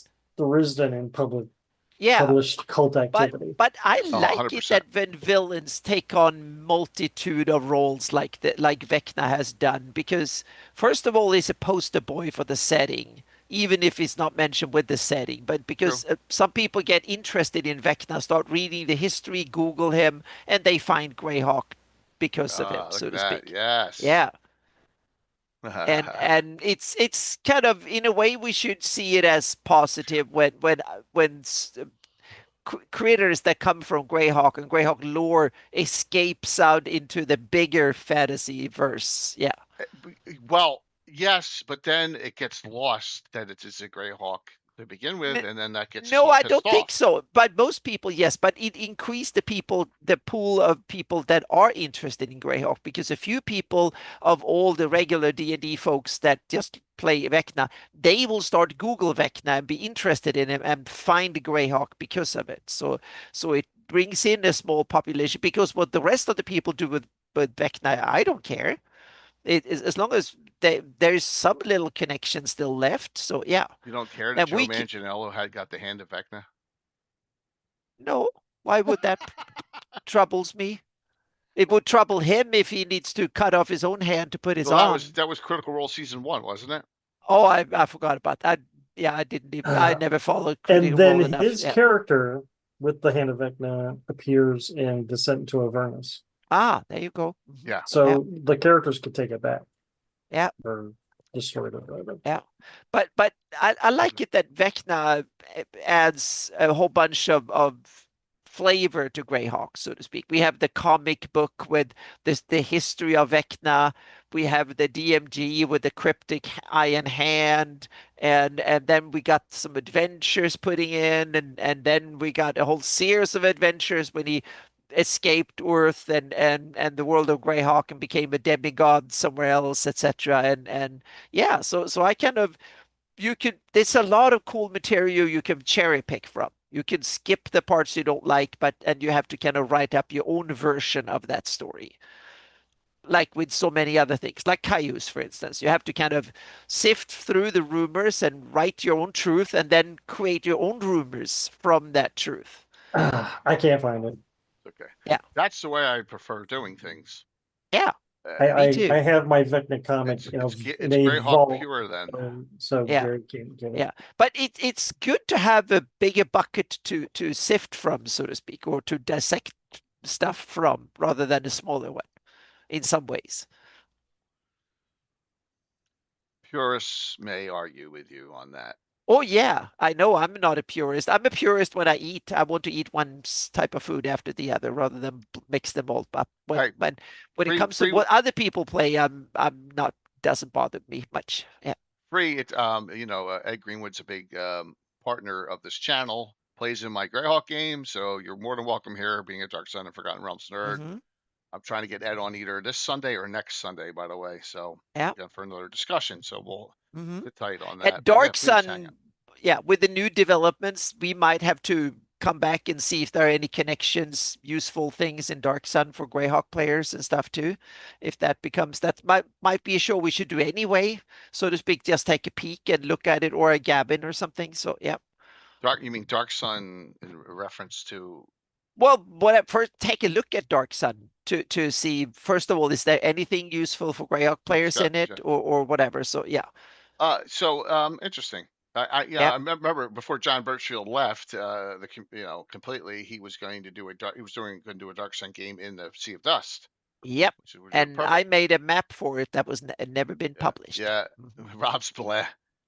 We'll see. Yep. We'll see. Yep.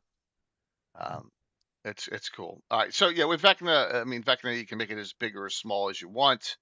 I mean, I am still on that teeter where, like, I'm thinking, I always try and think way ahead. Where's my next historical campaign going to be? Yeah. And I was thinking, am I going to make it at Fleeth? Am I going to make it at that fight, when that rotting tower gets destroyed? Am I going to do that? Yeah. Or am I going to, But the do old something Vecna else? Empire and stuff, I really like it. It's one of the old tyrants from back in the day. I love that Free story. download, everyone. That's really cool, and I like that story. You Thanks, can Sam. do so much stuff with it. And Yeah. there's so many ancient stuff, ruins and stuff that could come from that, and cars and others. There's huge potential, whether you go back in history and play then and there, or if you just use remnants of that age later on. Or you do what I did with the Hateful Wars, and you do finding the ruins in the present, and then you do the adventuring where they are in full in the past. It's a great idea. It's awesome. Foreshadowing. So that's why I think it's cool to develop old history that you can then use later on, one way or the other, or multiple. I like it. I like it. So I'm debating. I just out of all the ones that I don't want people to say that was wrong, is the Vecna one. That's what I worry about. The Hateful Wars I knew up and down, right? So that was easy. But there may be some other opportunities for some other battles and some other history things. So, all right, what else we got there as far as cults? Let's see here. We have them a couple of other interesting ones, and this is something I want to see if we, with the definition, we can call them cult. What about the silent ones and stuff? Could they even be remotely considered cults or not? Gary, I think would really, really maybe that would be fun. They have a mission and a goal, and they're dedicated and stuff. So secret and feared. So I was thinking. Man. Now we almost touch it because they're not clearly evil. So that way, I wanted to have a segue into: can we have neutral and even good cults, so to speak, and or do cults have to be evil? Cult. Sam says the silent ones are a crazy cult. Well, Sam is a little bit of a cultist himself, so with evil elves and whatnot. So Seekers could be considered that too, both of them. They are but I was more like this is like secrets. In like a fantasy setting. I could not much different than Vecna. Yeah, and one way you can see, meaning in a lot of areas that are like neutral or tending good, like normal areas, if you're evil, then you're outside of society, and you do the obscene, the hateful and horrible, and people look down on you, so you're a cult. What if in evil areas in the Iusian Empire, can you have like a good cult of Tritherian that goes around freeing people, killing, and they are seen as cults because they are or something like that? Could that be a thing?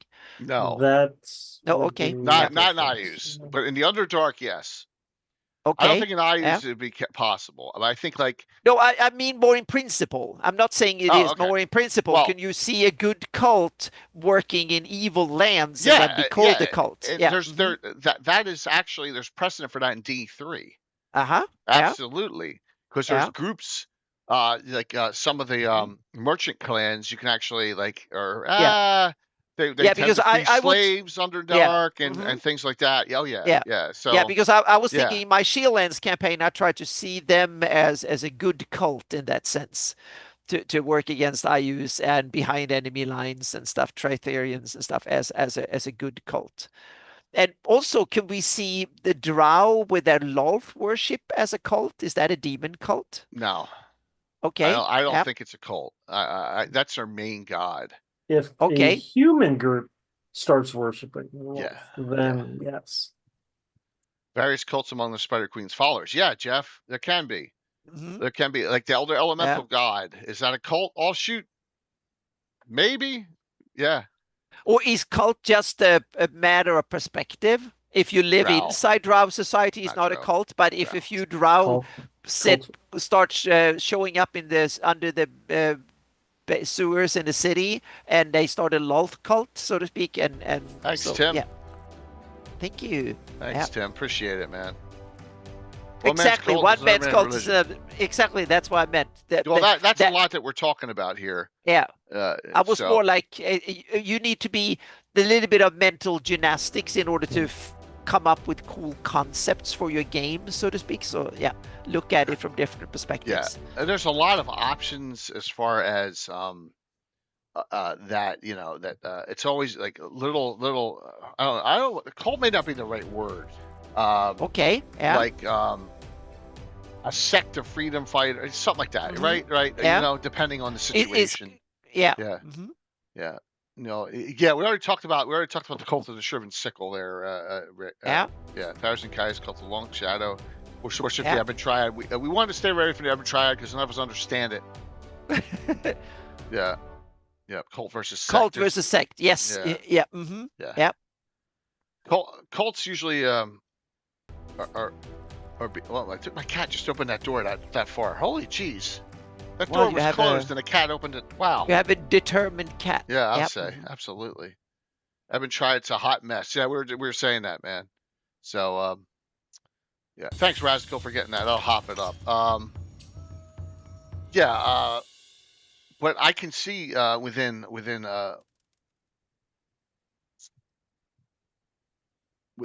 Loth followers of Drow that there's all these, back when we had D3, there was only 2. Drow and the Elder Elemental God. And then, I ported Illustrate into my Greyhawk. Right? In fact, they just found in an adventure, they found a priestess of Illustrate that the mongrels in the Putrid Tongue had captured up on the surface world, and then they freed her, and they found out she was good, and then so they're taking her down to Trade Town now, so she'll actually be in the adventure on Saturday morning. Oh, cool. Yeah. But there's other deities that Menzo Baronson and that set created. So yeah, but are they cults? I don't know if they're cults, but the Elder Elemental God ones is cult like. Absolutely. It's 2 houses only, and it's to flip their noses at Loth. So yeah, pagan. Yep. Great reference to a great movie with Tom Hanks. Good ones. Okay. So I got one more cult for me, and that is thanks to Ed, who created a demigod for me in the campaign and the setting. Yeah. Out here, it's the retelling of the Doom Grinder with the deity Silacra, the crazed fire. I'm going to eventually get back to those adventures where followers have that blind stare into space. It's a lot of fire using giants and humans and things, but that's all tied in with what's happening with remaking the Doom Grinder, so it's not a cigar ship. So, but that is definitely a cult, and Ed created that. So we'll be putting that in one of the magazines, either Visions or Great Grimoire. One of them will get the article for that with Ed's blessing. So that was a while ago he created that. God loves Sourload. That Sourload adventure I did, Jeff, was part of that. Absolutely.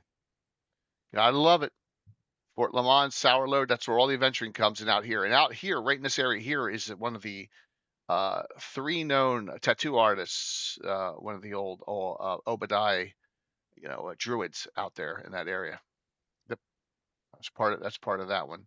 So we got a deity made up by Ed for us, and there's a cult surrounding that. So there you go. And the Cairn Hills are filled with good places for cults. Absolutely. Are any cults that are Illithid-based, mind flayers? Not that I'm aware of. I don't use them that much. I just have them as menaces wherever they are. I've never created a deity or used a deity or created a cult for them. That doesn't mean that they're not out there, Jeff. No. Yo, Epic, what's up? Yeah. I always felt they were atheistic in a way, but I know they're not. Thanks, Scott. Yeah, yeah, and then you got monstrous mythology, which has a deity for everyone, right? Yeah, So, yeah. but yeah, I always thought that they were too smart.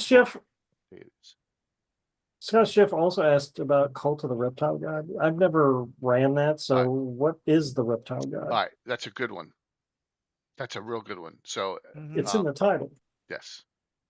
In fact, that one should have been the first one beside the Cult of the Shriven Sickle. So N1, it's a cult, and because here, let me bring it up. Take me 1 second here. Okay, I got it. All right. So, yeah. So basically, this cult, spoilers if you haven't run it, is a Naga, and the Naga is all powerful. And remember, this Naga has the capability of permanent charm. So the cultists in town, they're called cultists because they'll do her will, are because they're, once that charm is gone, it's almost impossible to break. Doug Niles. Yeah. So in fact, in the underground, I think there's a shrine underground that has a statue of her. We get to one of my favorite pictures of all time. There it is. Yeah. So, yeah. Great adventure. This adventure you do not run for first level characters. You do not run this for novices. They're going to get slaughtered. This is a good one.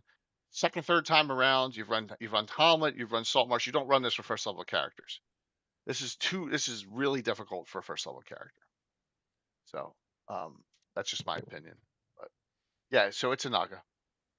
And the Naga controls a lot of characters. In fact, when I ran this, if you remember, I had an NPC, Candace, who's actually in Horton Holes. She got controlled by it, and Tim's Barbarian Cleric.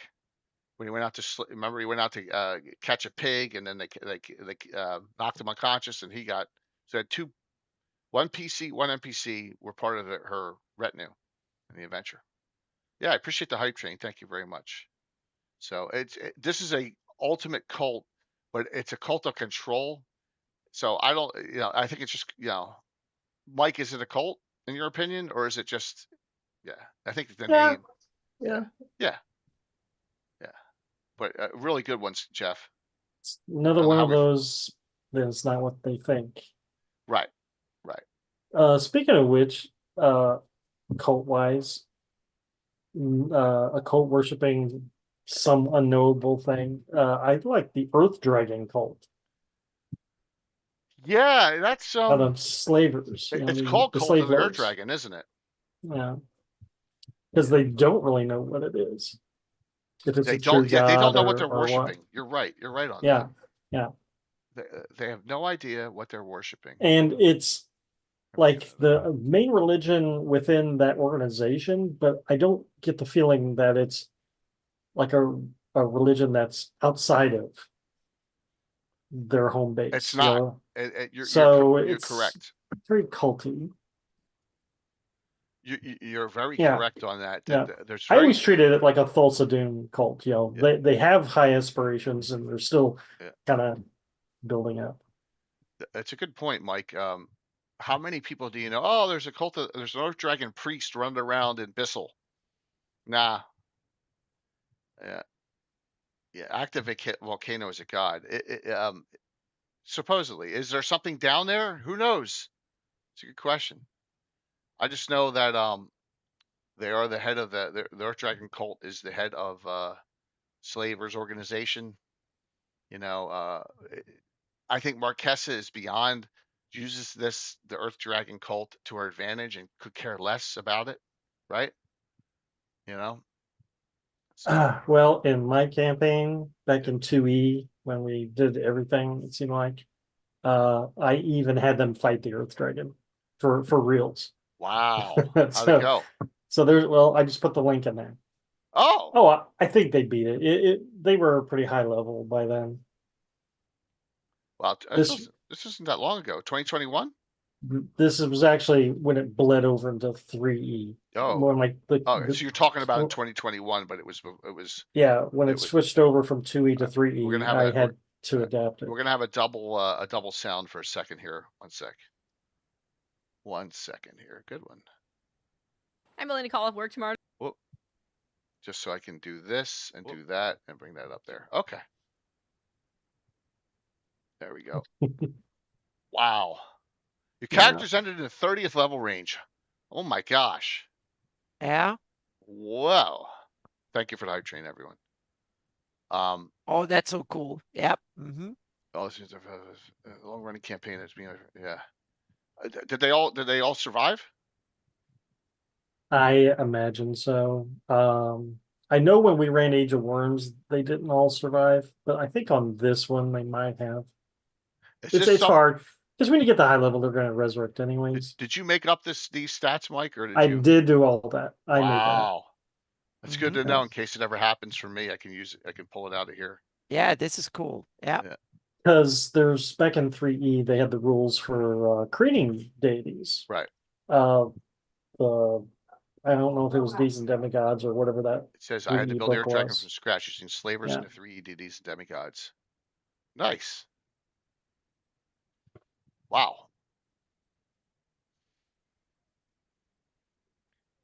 It's one of those, yeah, absolutely. Crom, so you know who feels like Crom? Here's a possible another cult. Crom feels like Crovis. Yeah. Right? A little bit, right? Like whatever Conan worships, Crom, it's a deity you just don't know much about, and but same thing with Crovis. Crovis is what, a sleeping Flan hero? That's true. I never thought of it that way, but you're right. It should be someone that is not going to answer your prayers. Exactly. Yeah, So you're right. Yeah. But like Crovis may be the same way, but there are people who want to bring Crovis back, right? The question is if you use Crovis in your campaign or not, right? But someone has to bring him back. He's like Moorcock's eternal champion. It's like, oh, we need Crovis to come back and help us win this war. And right. Summon them.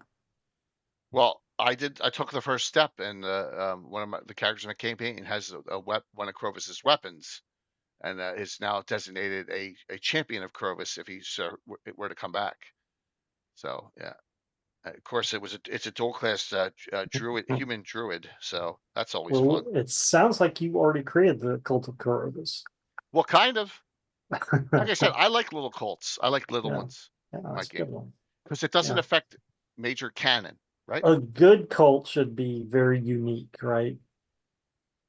It doesn't have its peculiarities. Yes. Yeah, but just like evil cults, but in reverse, so to speak. And I often see that since they're working against evil, they need to work either within evil lands fully or adjacent to it, so to speak. They're a bunch of, and they might be, I can see Knights of Luna being a good cult in that sense, that they are kind of working outside of the state sanctioned politics or what they're supposed to be, and they're working undercover, and they're kind of going out and doing good deeds unasked for, so to speak, in that sense. So a few cultists that are dedicated, sacrificing their life if need be to do something that their own government doesn't want them to do. That's Milk yeah. kills them all. Exactly, I was going to say, yeah. Scottish Jeff mentions the cult of the Green Lady, and I know it's Ouija's. I just don't remember why it's called the Green Lady, because she's the ruby sorceress. Normally. Right. The Green Lady is a weird offshoot that they have I think they have some affinity with the lake itself, if I recall. And they worship more death aspect than magic. I think. I like that. Yeah. Like that. And they're in the, if you have that blast for all of the Age of Worms, right? That I have it here. I guess I just don't remember that. Yeah, hold on. We didn't spend a lot of time in Diamond Lake when I ran that. It took off real quick. So Mike, the irony for me is I was in Diamond Lake for years before it came out, because that's where there it goes. That's where the original Tickling Feather was. and Diamond Lake. Yeah, this Age of Worms overload goes over, if you can find this in download, which is Eric Mona. I think it was his creation. Nice. Cult of the Green Lady, but there's a whole bunch of, this goes over the entire campaign with a lot of detail, all the player character, all the NPCs, and the Cult of the Green Lady's in here. But the Cult of the Green Lady's in the first episode of and maybe the second one too, of Age of Worms. Is one of the competing adventuring groups worship the Green Lady? I do not. You mean what's his name? The guy who's the dragon chest guy, the Seeker, Kellic, and Kira, or whatever, Thief, and them. Yeah, those guys. I don't think they're Greyhawk worshippers. No. Okay. She may be. One of them may be, but he's not. He's not. Yeah. So, but it's a cool thought. But there are cultists there that play a part, kind of outside of the main plot line. But yeah. So, but this is the book. This is the thing you want to find. That you can, if you want to find quick detail information on it. It is such a wealth of information. Yeah, this thing's huge. This thing is. Oh no, it's a 29. But yeah, there's all sorts of things in here. You just need. Paizo era was what do you call that? A watershed or there's a word for it, but they put out so much fluff. They overdid. We were spoiled back then. Yeah, they completely overdid what they were, everything that they could do, which is great. Thanks. This is every Wednesday night, free winter, and on every Sunday night we do Gabbin', which is more based on my campaign and some other fun things we talk about and special guests and all. Wiki, the Cult of Green Lady is only about 40 or so members. Yep, beast named Harkness that they use to journey across Diamond Lake. That's it. A boat named Harkness. Nice. And you got to use that boat in the adventure, one of the adventures. Okay. Yeah. Mm-hmm. Yep. Mm-hmm. And I believe that is a reference to Captain Jack Harkness from Doctor Who. Okay. Which was I haven't watched Doctor Who enough to understand Doctor Who came back. There have been so many iterations, I guess, of Doctor Who seasons over the years. So the guy who was the Arrow's main enemy in the Arrow series, oh my gosh, I forget what his name was, but he was Jack Harkness, and he had his own spin-off TV show from Doctor Who for years. So yeah, John Barrowman. Yep. John Barrowman. Yep. So Iris was that priestess. Yep. So alrighty. I've been watching some old John Pertwee Doctor Who's by myself. A lot of them are available on YouTube. All right, so what other questions do we have there? That was a good one, Jeff. Good one you pulled out with about 40 on that one. Yeah, Torchwood, that was it. Torchwood. John Barrowman. John Barrowman is actually in the original movie Untouchables, uncredited, but he's one of the guys in the shooting range at the beginning. Yep. He also was supposed to be, oh my God, he was supposed to get a part. And then he didn't get it and he got mad. And he left the U.S. because he's a dual citizen, Scotland and the U.S., I believe. So, yep. All right. Yeah, I know a lot about Barrowman. All right. So, but Baker was awesome too. All right. So, what other questions do we have? Anything else? This is a fun discussion tonight. Yeah.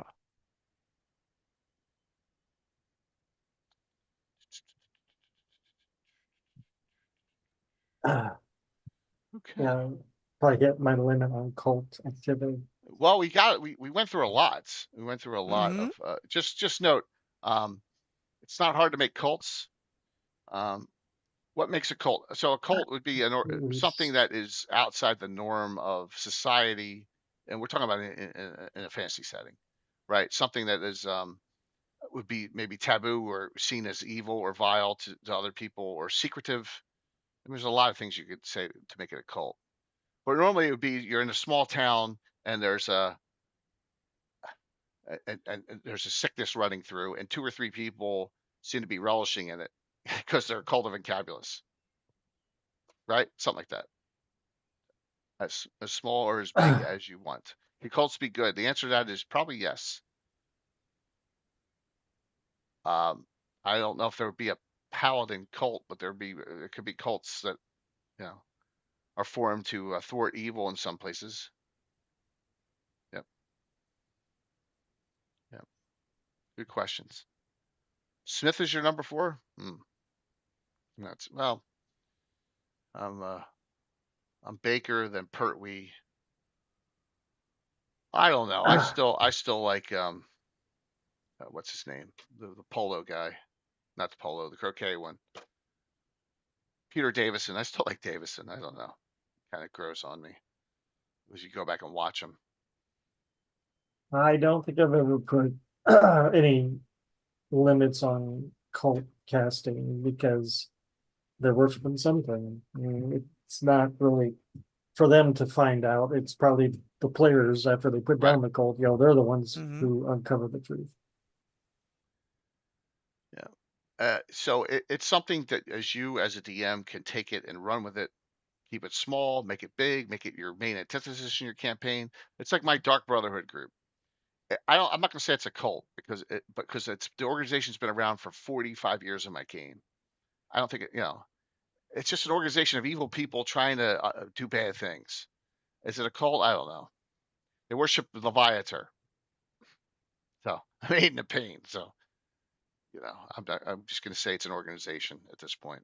But if they can be tolerated in society, then they're probably not really a cult. Well, they're not that. But Anna, what's your closing thoughts on this?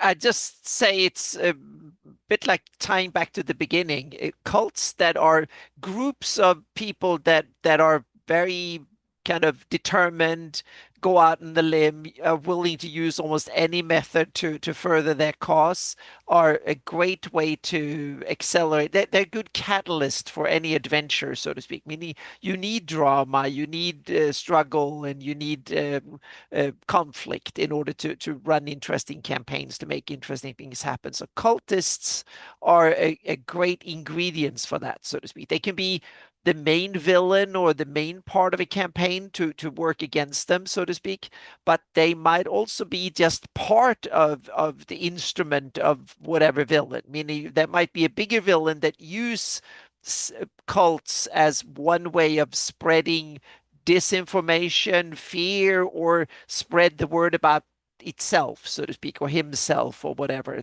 themselves, depending on what type of villain you're using. But then you can also take it in reverse. What if the heroes are a part of an elite little group that works behind enemy lines in enemy lands, whatever? Then the players might never see themselves as a cult, but everybody else who lives around them in the evil lands might see them as the cult. They are the horrible ones that doesn't adhere to the norms, or they are a threat to the society or whatever. So there are many interesting ways you can spin this in a campaign that you can make it. So I see it as a story tool that you can use, so to speak. But also remember that these are horrible truths from the real world. So temper or use it wisely, so to speak, because the cults are unfortunately real in the real world too, a little bit, that people that get crazy ideas and stuff. But in a fantasy world, it's much more useful. And if evil doers in a fantasy world do evil things, that's kind of expected and almost demanded in order to make for good adventures that you can go out and save the day, so to speak. So those are my ideas around this topic. Yeah. Excellent. Definitely a fun one. Thanks for the topic idea, Mike. Yep. Definitely.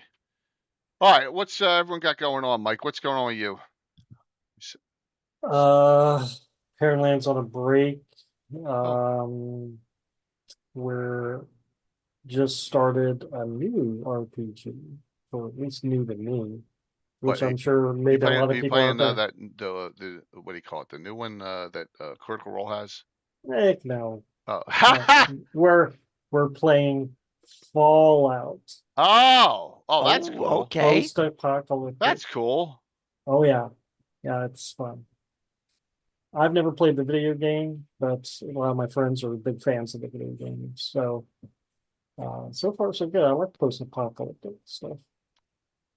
Yeah, I love Aftermath that Tim used to run back for us back in the day by the old FASA. And, from what I hear, like April Nicole Hill, Modiphius does a lot with Fallout, and she loves it. She has tons of minis for it.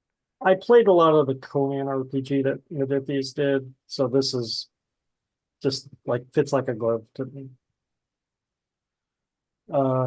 Otherwise, I have a new comic on topic. Let's see it, man. Linked in the chat. I got link Virtual Con in chat too. Okay. Oh, here we cultists. I love the cultists. Yep. Where is it? Shit. There we go. There's the con there. Plenty of games still with open signups. Give me 1 second here and let me get to go here. Go Twitch again. You hear double sound for a second. Go here and check it out here, Mike. Check it out here, Mike. This was a good one. Damn, so good. Wow. That was, well, such a good timing. Such good timing. Cool. Vecna Eva Room. What are they up for? What's going on? Oh, so good. Yep. You would sell Vecna merch. Yes, we need to get in on this. Of course, selling out and going mainstream. Oh, there's no way Tharizdun will go with that. Well, I don't know Stranger Things. It's good, dude. Yeah, Nice. that's a really good one. Damn awesome. good one. Very awesome. Yes. And I love your cultist. And now we know that Tharizdun use the purple as his color. So now we know. Yep. Well, that's the say. Yep. I did that by accident. So. Yep. Excellent. Mm-hmm. Very, very cool. So, all right, Anna, what's up? I'm almost done with writing it turned out to be a bit longer than I thought. It's Sunday when we talked, but I was starting to write about game loops. But now, oh, excuse me, I just need to drink a bit. So yeah, so I'm writing up Hawktail's game loop. So I'm explaining a lot of the different things used, like exertion and comeliness, presence, and stuff like that, and wealth levels, and now I'm into the more long-term big things, how that ties into the rules. So more like the mechanics, how the game evolves forward. I'm also rendering a bunch of maps and stuff, and I'm going to simply get as much done as possible before the virtual Greyhawk on and then game hole. So that's the thing. So I'm just trying to have as much material as possible done for seminars and stuff. So yep. Mm-hmm.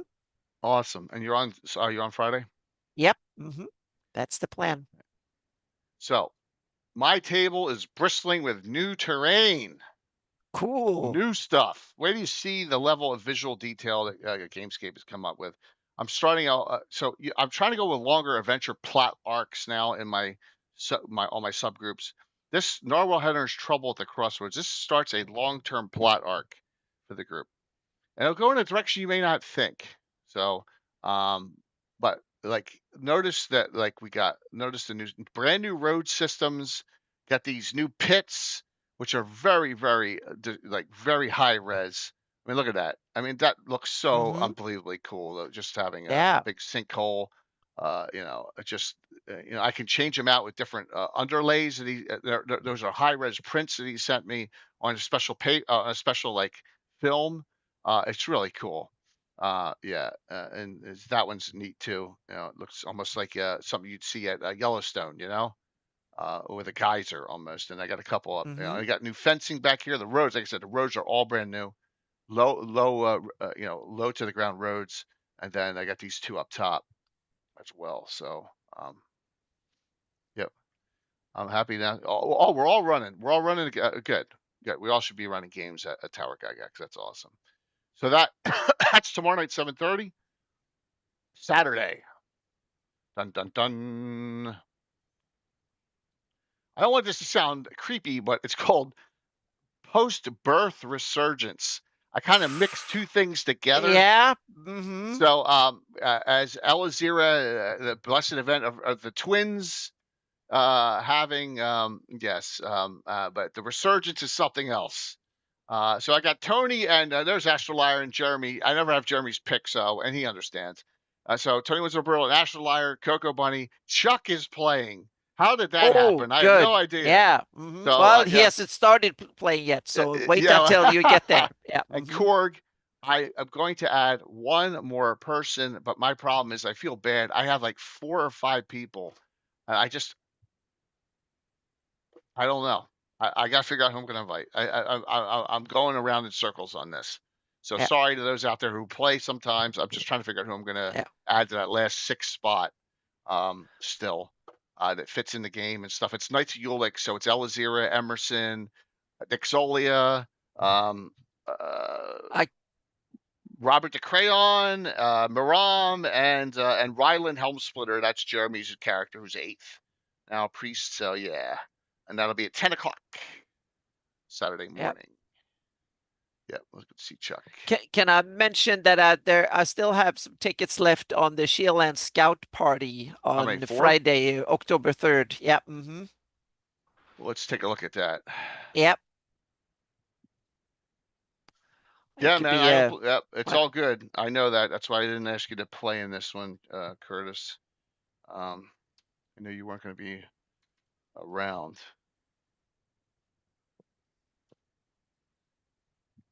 So we go here. This is Virtual Grad Con. You can sign up $5 plus $1.13, $6.13. And here are all the events. Oh, we can make it all 100. There's like 50 some events. And so Anna is talking about I have this one, Shieldland there's Scout Party. Four, All the four rest of tickets are sold left. out. Yep. There's still a lot of great games here that you can sign up for. Look at all these with seminars. It might be that we have Armin says that me and Les are on having the same. Yeah, I'm sure that is. Yeah, there's other games at the same time there. So yeah, there's a lot of games at the same time. Yep. There's a lot of games at the same. It's just going to happen, right? Oh yeah, it happens. Yep. Yeah. So we come, Orc Skulls. This is a 9-hour game. It's no, that's his main live stream game. He's got a 9-hour game. This one was other DM 9 hours. That one is starting at 10 p.m. Eastern. Have fun throughout the entire middle of the night. Zeef game is great. There's 2 there. Dungeonland's got 1 left. Here, these are Yoav's. I'd love to get a couple more people for this one, which is Yoav's game at. I know that DM Chris and his wife was in this 9 p.m. on Saturday evening. Isle the Sunken Mage. That would be good to get into that. So there's a lot of stuff still. Remember, it's the first weekend in October 2nd through the 5th. Yeah. So yeah. But Brugal, there will be more. I will run games later on after the convention too. So yeah. So we'll get some other people involved. Please just like I said, if you have any questions, reach out. There's been some conflict issues. You're down to one. Rob's down to 1 spot for all his games, which is fantastic. Yeah. I've been sold out. Myself and Tim. So just have some fun. Have fun. Yeah, have fun and I'm making new spells and new monsters and stuff for it. Great. That's big parts. I've added a whole bunch of spells and stuff. There's also on my Patreon blog. There's also a roadmap for Hawktails. I put that in there so you can see a plan on what I plan to happen the next couple of years. What's going on in 2025. So the Alpha 2 development we're in right now. So awesome. That's fantastic. Yep. All right, let's do the giveaway. Exclamation point drawing. If you still want to get into it, get your choice. Here's some options. The 5th edition version, Greyhawk the Adventure Begins, Treasures. If you have all these, I got adventures out there too. I got all sorts of other stuff. Alrighty. Last call, exclamation point drawing. Let's see who wins. Okay. And we will raid into. I think we're gonna raid into Stronghold since we're in a Stronghold tonight. You guys, hold on, Rick. I'll open it up for 5 seconds. I resumed it. There you go. You can re-enter. You got 10 seconds. 10, 9, 8. Exclamation point drawing. 7, 6, 5, 4. 8. There you go. 2. All right, here we go. Closing it out now. Winner is Enoch Pratt. Tim. Okay. Yep. Tim, any of these? If you don't, if you have all three of these, let me know, and I'll just get with you. Get with me on Discord. All right. If you have Treasures and Adventure Begins and 5th edition, I got plenty of other stuff in this pile. All right. All righty. Thanks all. Great show. See you all tomorrow night, 7:30. All right. Old school Bye. group. Bye Characters everyone. are 5th and 6th level. You know, it'll be a fun time. So, all right. Everyone, hang in there, and we will talk to you. Say hi over at Stronghold D&D for me, if you don't mind. All righty. Everyone, Mike, Anna, thank you. Have a good night. You too. Yeah.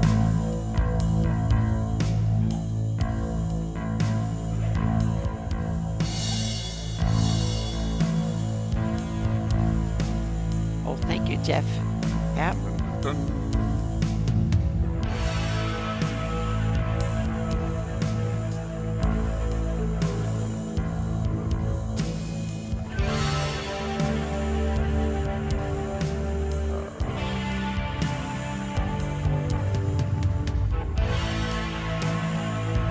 Okay, fine. There it is.